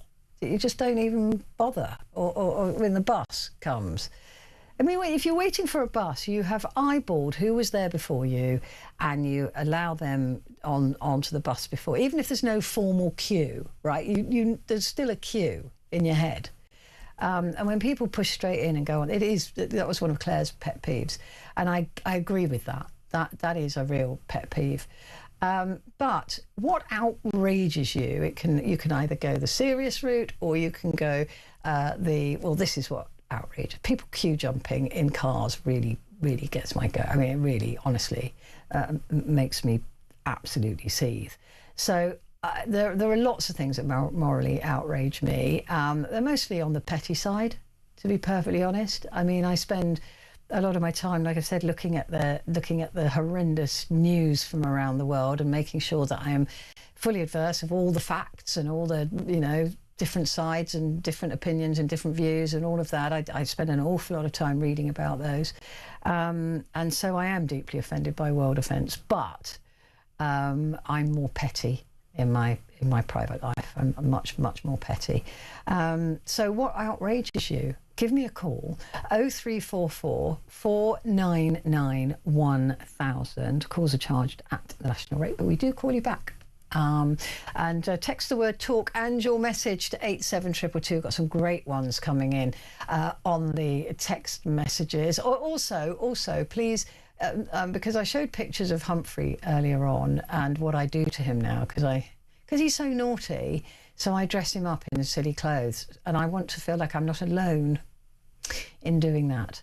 So if you can just send me pictures of your dogs in silly, just because it's my last hour for a week, and I just would like to feel like I'm not weird. Well, I am weird, but that's fine. Let's talk to Alan, who's in Essex. Good morning, Alan. Good morning, how are you? I am absolutely fine as long as I'm not morally outraged. Well, let's try and get you morally outraged right now, shall we? Go on. Maybe it's a London thing, but one of the things that annoys me is standing on the wrong side of the escalator when you're on the tube. That should be a crime. Oh, I think exactly the same. I get annoyed with tourists. I'm like, move over. Sometimes I kick them in the shin. Do you? That's brilliant. Well, shush, don't tell anyone. Don't tell anyone. No, I won't tell anyone. No, I agree with you, because it's not that difficult, and there are signs everywhere telling you where to stand. It says stand on the right. Yeah. And no one does it, and it's so infuriating. When I used to work in like central London, Covent Garden, I'd literally come up from Holborn, one of the longest escalators, and have about 20 people in there. Oh my God! I've got another one for you. What? I work in a pub. Yeah. And so people come up and they go, "Oh, can we order some food?" I go, "What table number are you?" They go, "Oh, we didn't look at the table number." That is the most jarring thing ever. I swear to God. I can imagine. It's like, what do you want me to do about it then? Where do you want me to deliver the food? What table number are you? Oh, I don't know. Oh, let me have a guess then. I'll put the food on someone else's table. Do you know what? I've probably done that. And I apologise.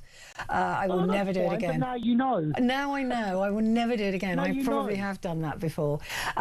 The other thing about, if I can just go back to tourists just for a moment, in London, is when they all gather at the top of the stairs outside the tube station. Don't even get me started. Don't even. I mean... my days, honestly. Just stop. Just calm down, move. Yeah, just get out of the way. What is wrong with you? They literally just... 20 of them will stand right, and all these Londoners trying to go to work and trying to do stuff. Listen, I've got autism, so I get like really agitated about things like that anyway, and I swear, Dan, like when it's like that, I can't cope. I'm like, right, I need to have a day off work. Then I'm one of them people that ain't bloody paying any way. No, I'm joking. No, that's all right. That's all right. Those are the things that outrage me as well. But I've seen on the notes that I've got that you're outraged by pensioners on mobility.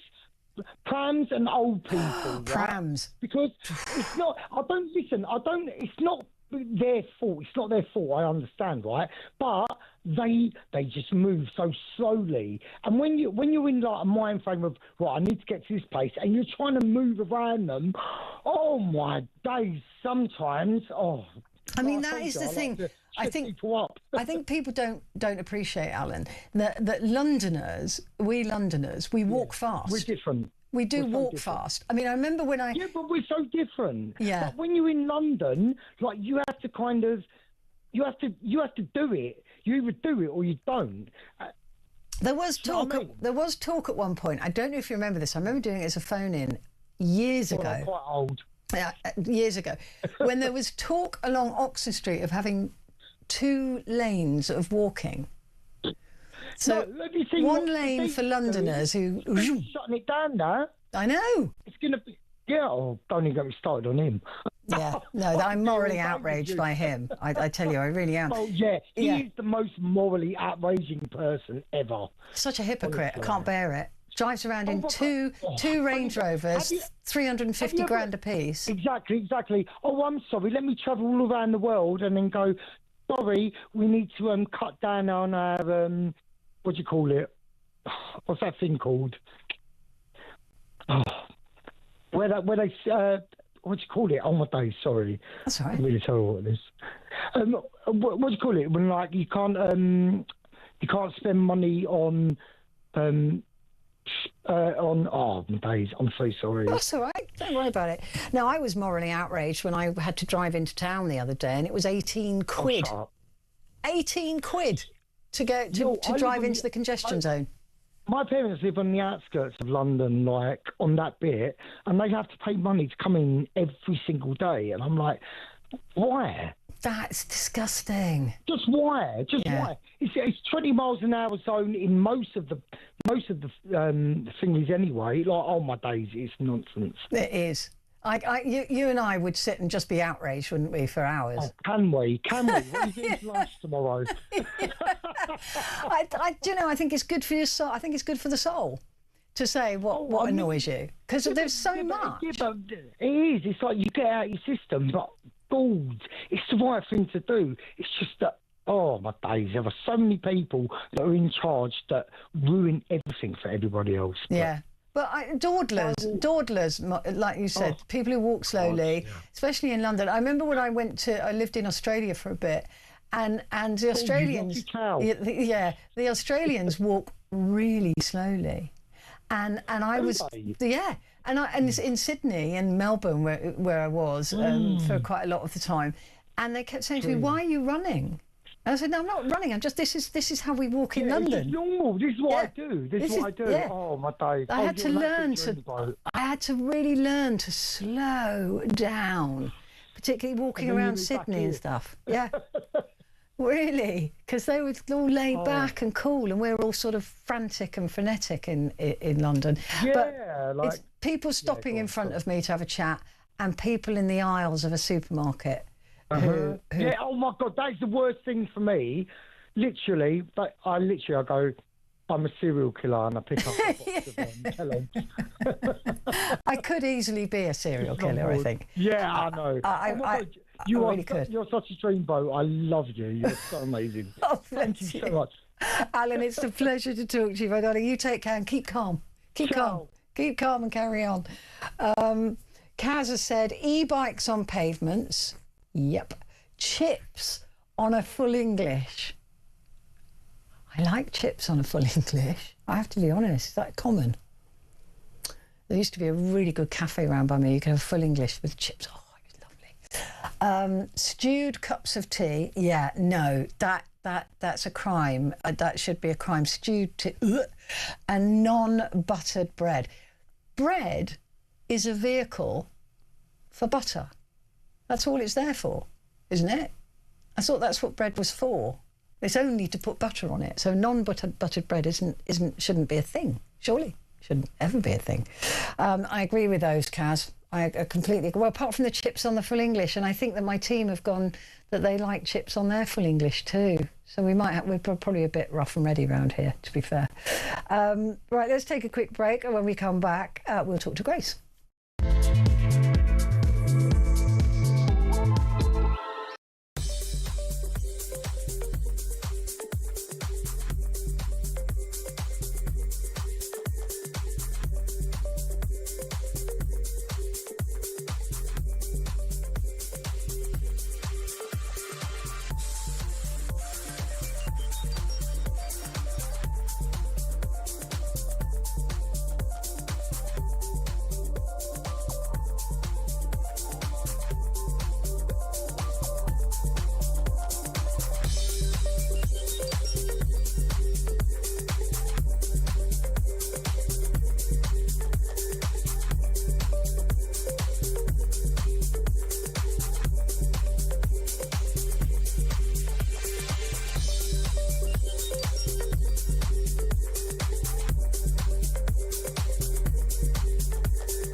Across the UK, on DAB+, on YouTube, on your mobile, and on your side.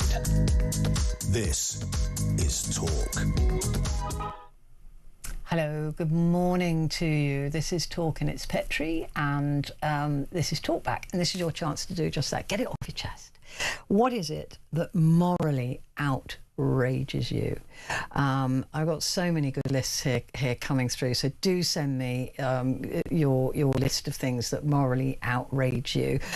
Text the word talk and your message to 87222. You see, the breakfast, the full English breakfast with chips on it, you have the lovely white bread and butter, and then you have a chip sarnie.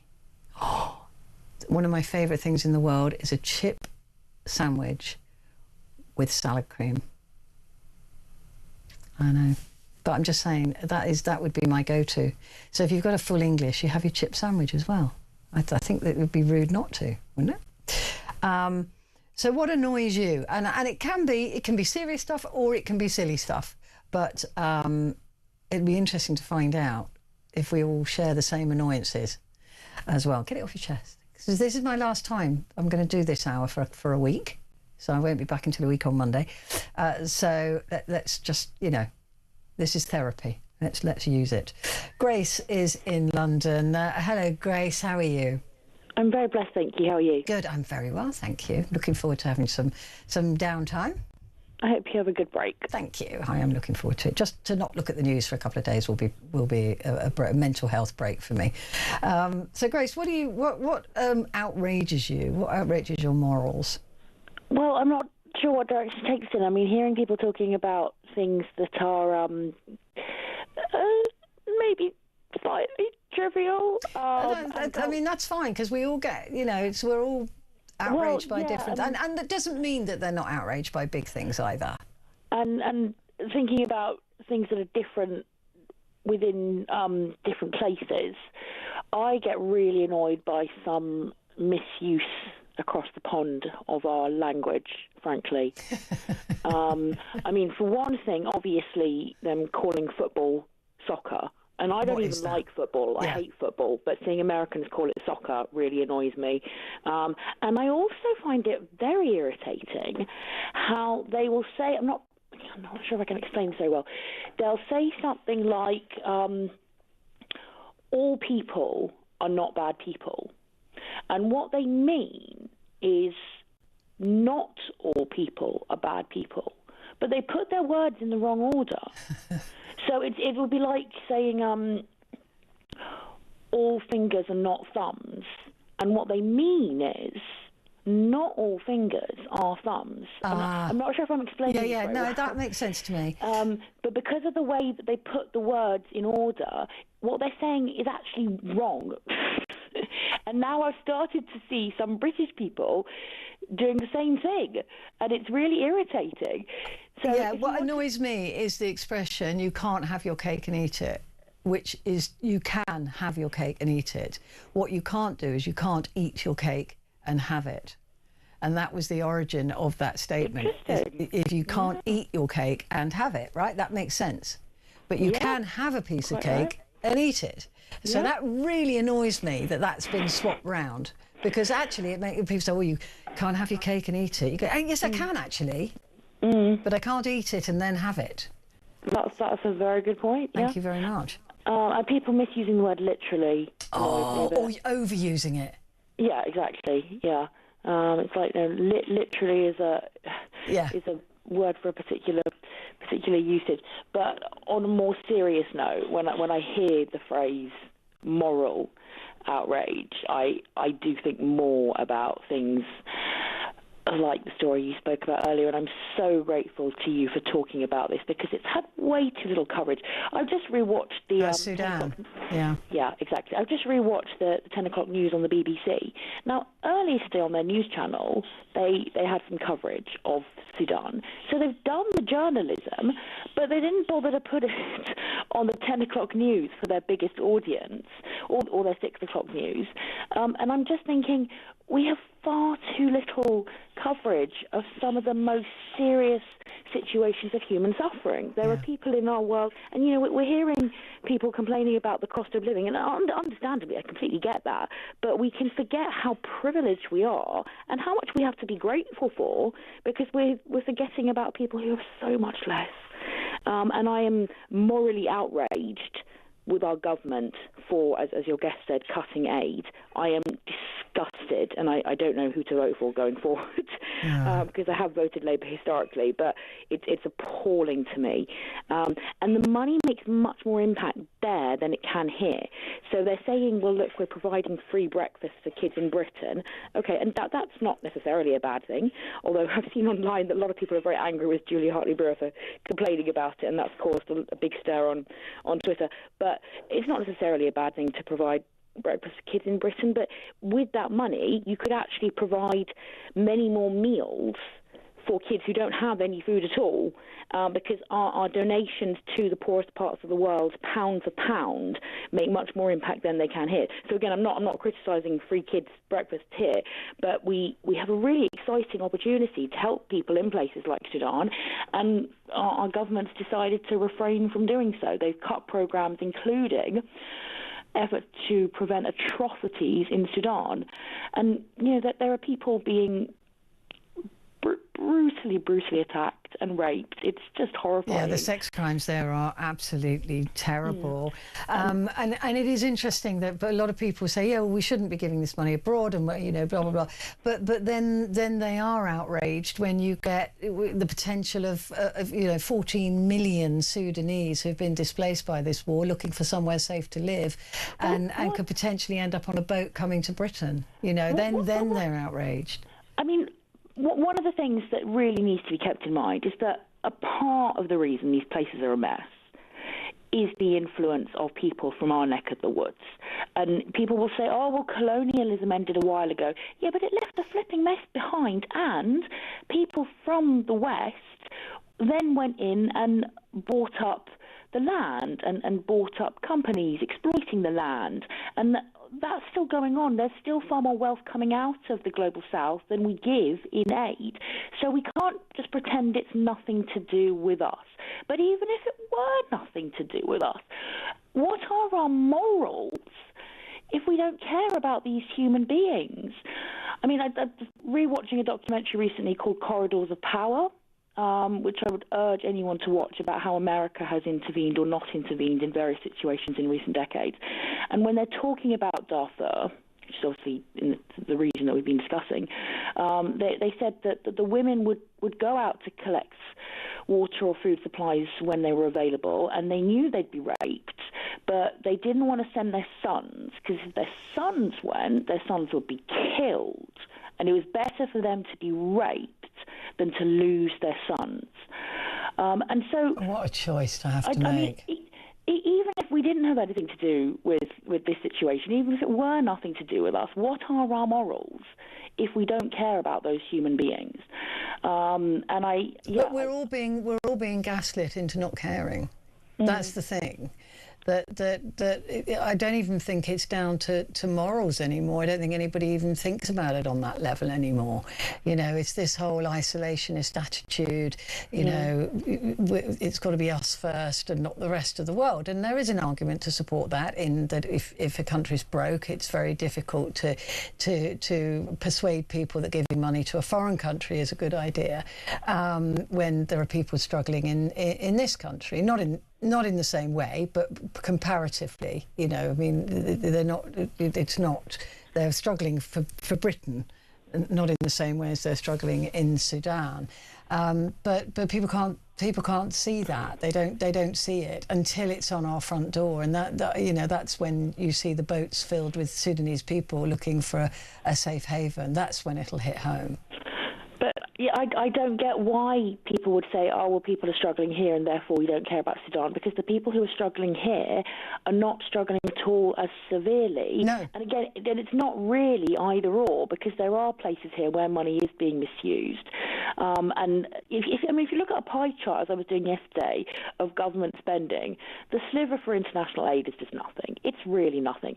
And I think some people don't realise how brutal starvation is, because they've not really experienced it. And they've been hungry, but not been starving. Yeah, I completely agree. And a lot of the foreign aid budget now is being spent on housing migrants in the UK. Yeah. So when they say, oh, the money should be spent in Britain, that's part of the foreign aid budget is now being removed from going overseas and being used in this country to support the immigration bill. But people will also find some examples of foreign aid not being spent well, and then they'll think that is a reflection of. And I think there has been I think there has been major problems and corruption with that money. When aid's not being spent well, the solution is to spend it on better things. It's not to end it. We don't say, well, some NHS money is not being spent well, so let's just end the NHS. And it's, like I say, I don't know what our morals are if we don't care about these people. But I was thinking earlier, when you're talking about how people in different parts of the world have different ideas about queuing and things like that, while that's really true and such an interesting thing to be exploring, at the same time, we do know that there are some moral absolutes. We do know that raping people is wrong, you know, and if we start abandoning moral absolutes of thinking that we should care about human beings who are starving to death, we're in a dangerous position.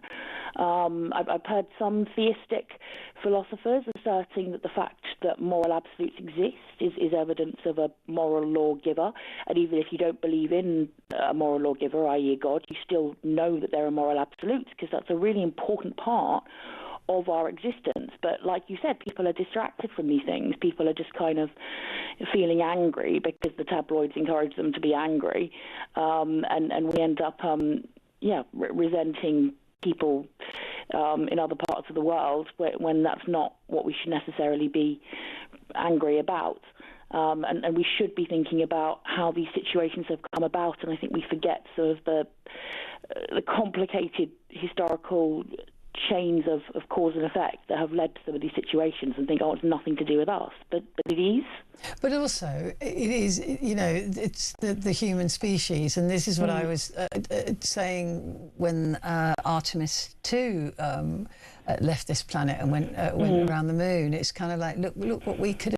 Look what we can achieve when we pull together. That's hundreds of different countries, thousands of different nationalities, all with one aim.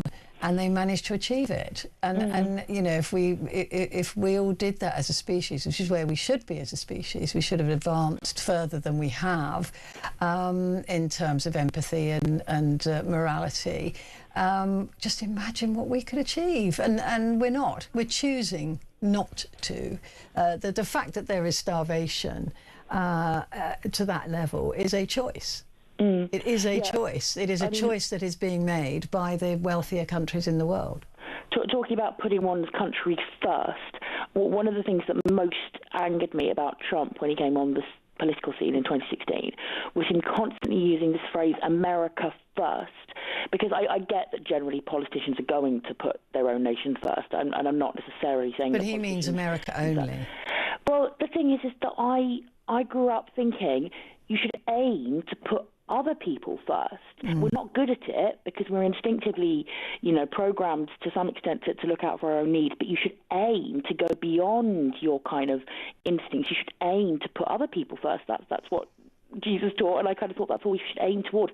So to see a bunch of people who claim to be Christians at the same time saying that Trump is the Messiah, and Trump is saying America first, but like you said, it's America only. He doesn't give a toss about people elsewhere. Has really annoyed me, and I just think, clearly it ultimately doesn't lead to America necessarily doing better, because now America's in this mess with Iran, and countries, including our own, are losing out. So one way or another, human beings fighting with each other over things just means less for everyone. Yeah, it really does. And I get so annoyed that this is why I've got I'm losing faith in humanity. I just think we're a disease and not a very pleasant one, and because we should have advanced, we should really be further on than having wars over killing each other. It's just absolutely ridiculous. Grace, thank you. Good to talk to you. Bill in Fleet has sent this in. He says, what annoys me, Brompton bike users don't go and work at the BBC. They've all got them. I promise you, at the end of every row of desks, there's a Brompton bike. Do you know, if you don't know what a Brompton bike is, they're those sort of posh, foldy-uppy bikes that posh media types use.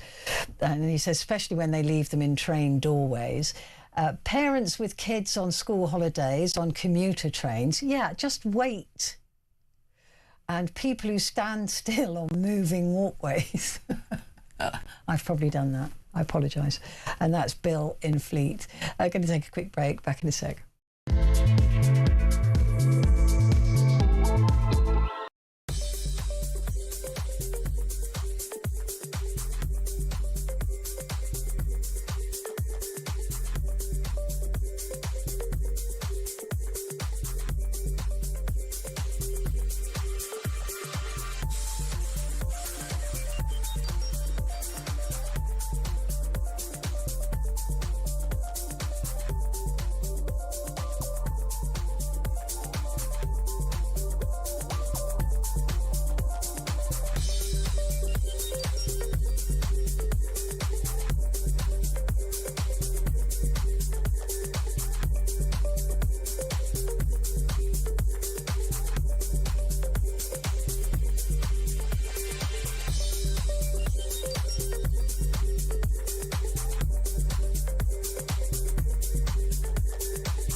across the UK. On DAB+, on YouTube, on your mobile, and on your side. This is Talk. Hello, good morning. So Grace and I were discussing there some very serious topics, but also she said she's annoyed by people, or outraged by people using the word literally when they don't mean it, or they overuse it. The use of literally to mean figuratively, you know, oh, I could literally fly to the moon and back. Obviously you couldn't, you would figuratively do that, has been around for centuries. Charles Dickens, I cannot read a Dickens. I can't bear it. My dad was a huge Dickens fan. Oh, God, it's just... Ugh. Anyway, Charles Dickens used literally in a figurative sense. Lift him out, said Squeers, after he had literally feasted his eyes in silence upon the culprit. And that is the life and adventures of Nicholas Nickleby. So when you say literally, you mean actually. So that does annoy me.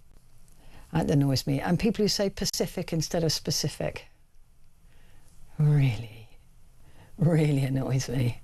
Oh, yeah, he was really Pacific about it. No, he wasn't. He was specific. Anyway, Andrew in Salisbury says, what annoys me is people shouting into their phone while on speaker. Why? It's a phone. I don't want to hear their conversation. See, the thing is, I do. I quite like hearing other people's conversations. I'll definitely turn my phone down if I'm listening to something on headphones. And I will listen. So beware. I like other people's conversations. Sharon, you've picked another one for me. Oh, my God.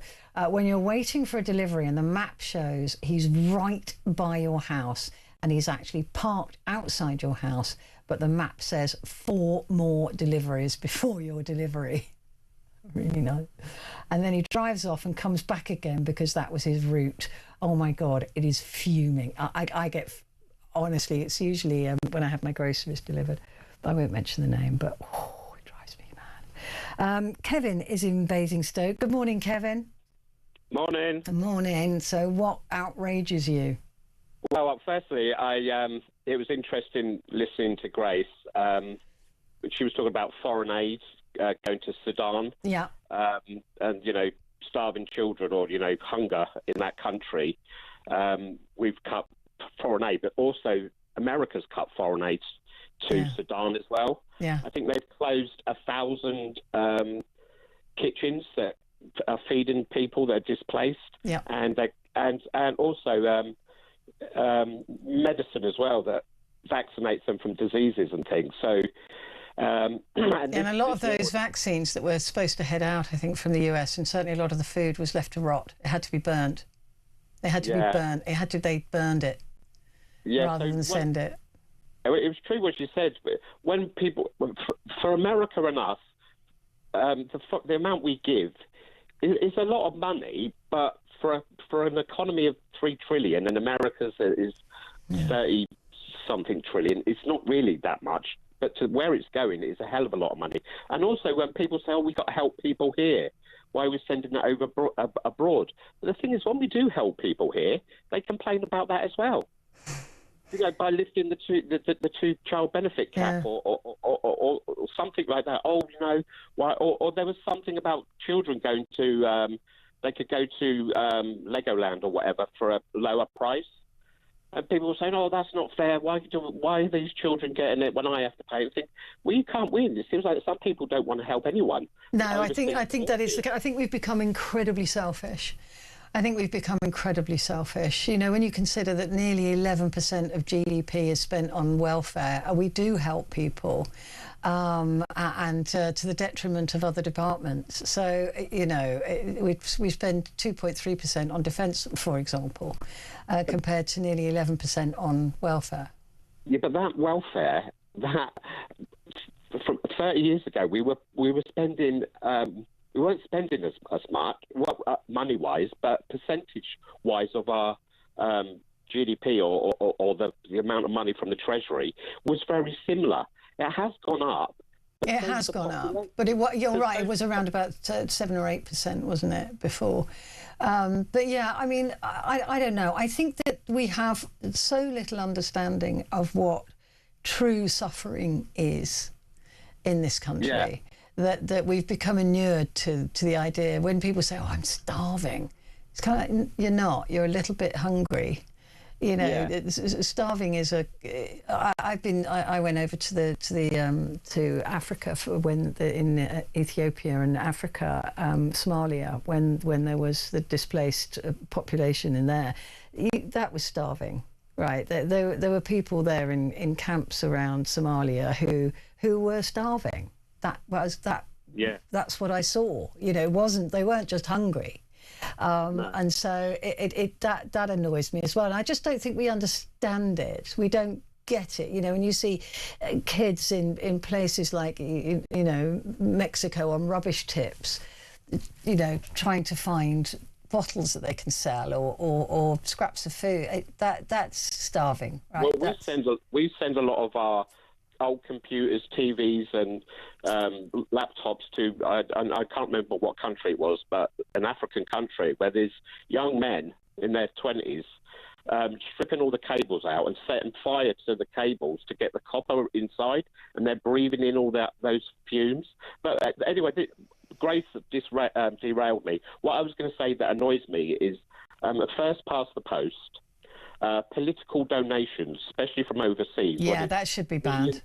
Millions of pounds. Yeah.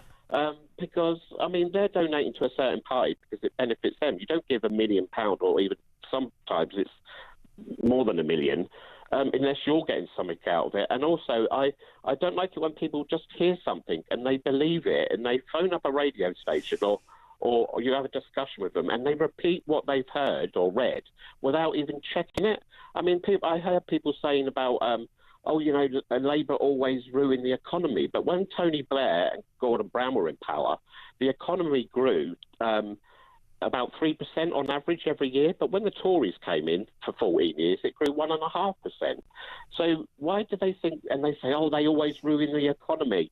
And they also say, I had somebody say the other day about, I can't remember which minister it was, but they left a note saying, oh, there's no money left. But apparently that was a tradition that goes back years, and it's supposed to be a bit of an inside joke. Yeah, I've heard that as well. But that was I remember the outrage of that. But it is, I mean, I find it very difficult when, you know, when I do these phone-ins and people will call in and tell me something they believe is fact, and I say, well, that, you know, that actually isn't true, and they go, well, I don't agree with you, and you say, well, it's not to be agreed with or to be disagreed with. It's go on their beliefs. I'm not talking about believing something. I'm talking about a fact. You know, and I mean, I actually, do you know what? It doesn't really, it used to annoy me. It doesn't annoy me now. I'll tell you why. Because there are so many people delivering stuff that is a lie as fact that I don't blame people for thinking that it's fact. Do you know what I mean? I just find it when I say, no, that's not true. Some of those things have been not facts for a long time, you know, 5 years, 10 years, and they're still believing it. You think, oh, you must realise that. But they get into an echo chamber. You know, people get into an echo chamber if they believe one thing.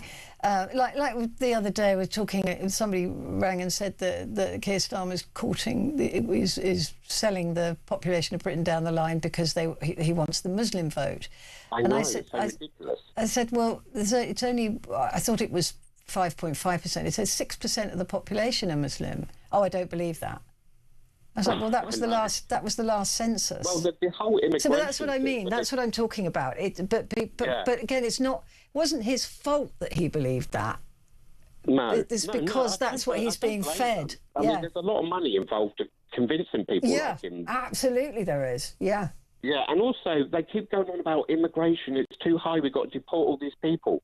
But we haven't reached the birth replacement rate for 50 years. Mm.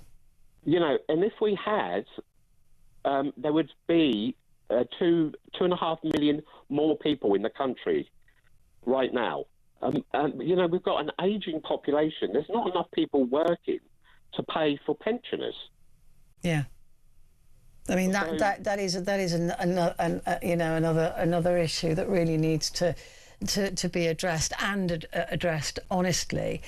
Talking of honestly, peak spending on the social expenditure, including benefits, pensions and housing, peaked at around 13.5% in 1994. So you're right, the numbers were very high. Spending was relatively stable during the economic boom, with social benefits absorbing around 11% of national income, and that's 27, 28.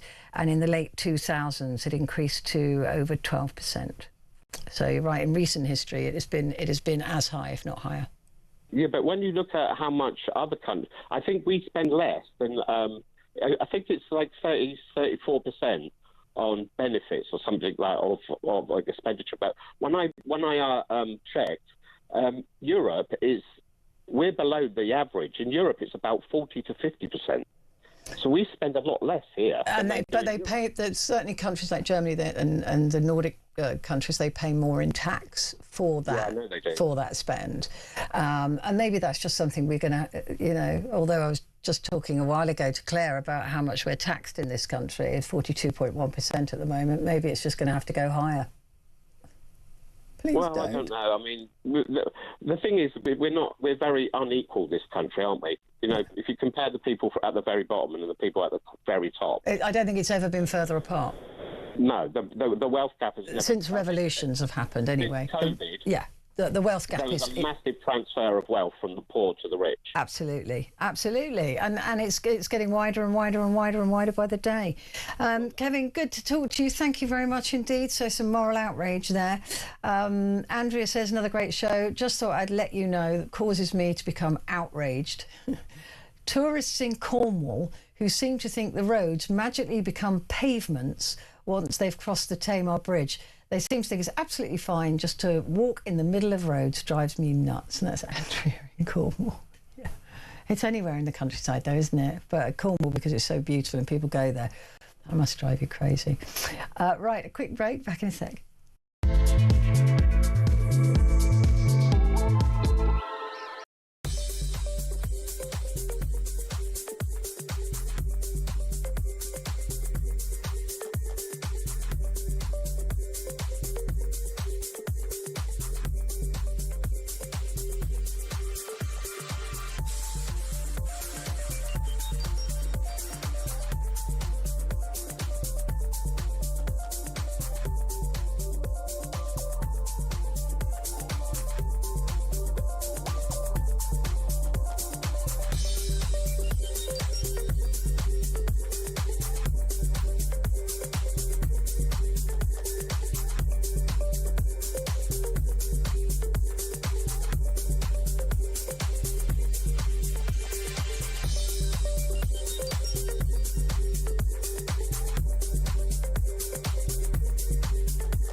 Across the UK, on DAB+, on YouTube, on your mobile, and on your side. This is Talk. Hello there, good morning. This is Talk Back, and I'm Petrie, and we're talking about what outrages you. There's been a big study done that says that we have to blame our moral taste buds, that we all, in different countries, we are morally outraged by different things. So I'm trying to gauge what you are morally outraged by. Some messages here. What outrages me in animal-loving UK is that in this day and age, in spite of a majority of the country objecting to it, vivisection is still practiced under the guise of scientific procedure when anyone with half a brain cell knows animals can never and have never been a reliable method of testing the powdered pills. Yeah, that outrages me too.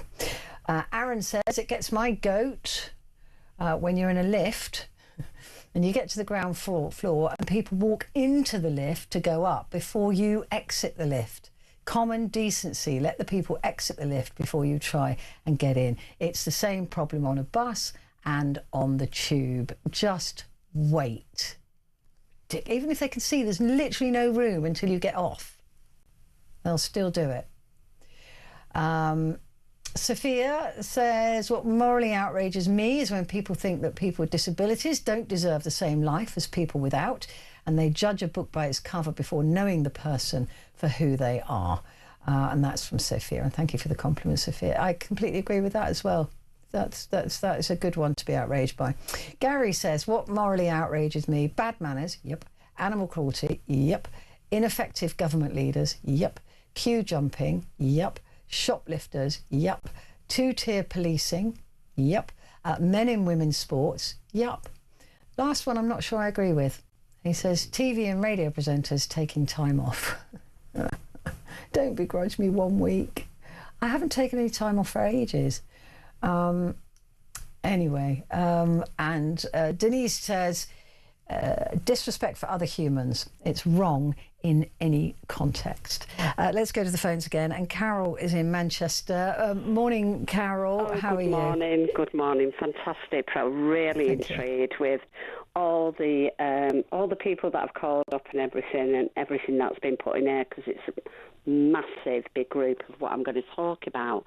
And the thing is, regarding with what really gets on my nerves at the moment, should we just put it that way, is definitely our governments. It doesn't matter what team you're in, how it is or whatever. I just see this overgrowing kind of unexperienced people that are going into government. And it just literally annoys me down to the ground, because the thing is all what we've been speaking about tonight, all of us, it involves these people. And I do really feel that it's getting that way now compared to a few decades ago. And I know people hate that, don't go the past or whatever, but we have to learn through the past. And the thing is the majority of some of these MPs now, a massive big majority, it's like a 5-year kind of going to university, getting a degree with it, like that's how that MPs are feeling, or it's a stepping stone to a new job or whatever, including our prime ministers as well. It's I will agree with that. Horrendous. And then we are left, we are voting. They're certainly not public servants, are they? They're not there because they want to serve the public. No, they're not. And it's sad. It really is. I mean, I don't care where it comes from. Please give us that, like that old-fashioned way, or that I don't know way. I don't know. They don't seem to care. And it's got that way now, even if I've spoken to other people in different areas and that, and it's got that way that even when they are your counsellors, and I do think some of the counsellors do work a lot harder, and for what, but even that's declining. Even that's, I'll come back with you, or yes, I'll do this, or you never hear anything. Or somebody who complains about something genuinely does, like we won't go into something that's happened within our area, and it's took 2 years, and it's backwards. It's just absolutely horrendous. So why the hell are we paying these people? I know. I country down. Yeah, I completely agree with you. I think that there is a problem with the morals of politicians, and I just also think there's just no common sense in the world anymore. And you know, the actually empathy, caring about other, and I think politicians need empathy, and I'm not sure they've got it. They haven't. Yeah, and I totally agree with you. That is morally bankrupt. If you don't have empathy, you are morally bankrupt, because if you can't see from somebody else's point of view. And you pinpointed it to me now. Is like my head is going round. What is wrong with these robots? What's wrong with them? Yeah. Why is it? I think, you know, like when you get somebody who really loves the job, and no disrespect to the NHS as well, is like, you know, like it's a job where, you know, like with police, with the army, with we're even talking about our MPs now. Are they going to go on strike soon? Is this something? They're just absolutely not the kind of people that they used to be, and it's dangerous for the country. I agree. You know, we lost all the big beasts, didn't we? Who were probably morally corrupt as well, but at least that they were politicians and they did things for the country. Carol, great to talk to you. Thank you very much indeed. We've got a voice note. I don't think I've heard Snakebite's voice before. So we've got a voice note from Snakebite saying what annoys him. Hi, Petrie. American here. Mayonnaise on everything. The sandwiches, those meal deals. I spent about 20 or 30 minutes trying to find a sandwich that doesn't have mayonnaise. Just, ugh. You wouldn't like my chip butty with salad cream then? That wouldn't be your favourite, would it? Oh, Snakebite, it's so nice to hear your voice. That was brilliant. So mayonnaise on everything. He hates it, can't bear it. Ernie said what annoys him is when there's a big queue at the supermarket checkout and the person in front is putting all their shopping into carrier bags and sorting it into like fruit and veg, meat, cleaning products, frozen, etc., etc. It drives me mad. I just chuck it all into the trolley, pay for it and take it to my car where my bags for life are and sort it out there. I can't see why other people can't do that. Yeah, that drives me nuts. But also people who wait until they're at the, you know this one, wait until they're at the checkout, it's usually women, who then rifle through their handbags to find their card or their phone. It's like you've had 10 minutes standing in a queue. What were you doing? What were you thinking? Get your card out, be ready to pay. We're busy people here. Lots of things annoy me, as I'm sure I've made it very, very clear. Right, I think we've got some photographs. Have we got pictures? Are they ready? Oh, excellent. So earlier on, sorry if you're listening on the radio, let me try and describe this. Is that a Chihuahua? That was like sent in by Carol. This is because I had pictures of Humphrey earlier dressed up as various different creatures, but that looks like a cone for when they've had an operation or something, doesn't it? Beautiful. I think it's a little Chihuahua sent in by Carol, called Freddie, with a sunflower cone on. That's really cute. Where did you get that from? Because Humphrey's got to have his bits done. So I'd love that for him. That'd look great. Okay, next one. Oh, that's Izzy in a Christmas jumper. Izzy is very cute. She a cockapoo, cavapoo. Miniature labradoodle.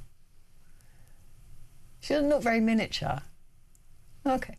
Izzy in a Christmas jumper, looking very, very smart. Was she happy with the Christmas jumper? Yeah, she loved it. There you go. Oh my goodness me. This is a black Labrador wearing bunny ears. Oh, I'm so glad I'm not alone. Huh? Oh, that's Vixie. Oh, yes, it's Yana's dog. You sent me a picture of that. Oh, Vixie looks so cute with her bunny ears on. I still haven't seen any frogs or anything. Oh, they're cute. What kind of dogs are they? Oh, that looks like a sausage dog and...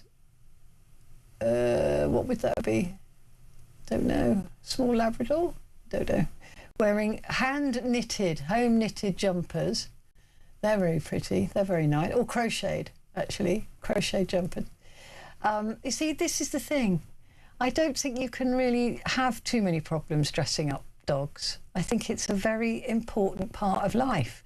And if you missed it earlier, there's Humblebee.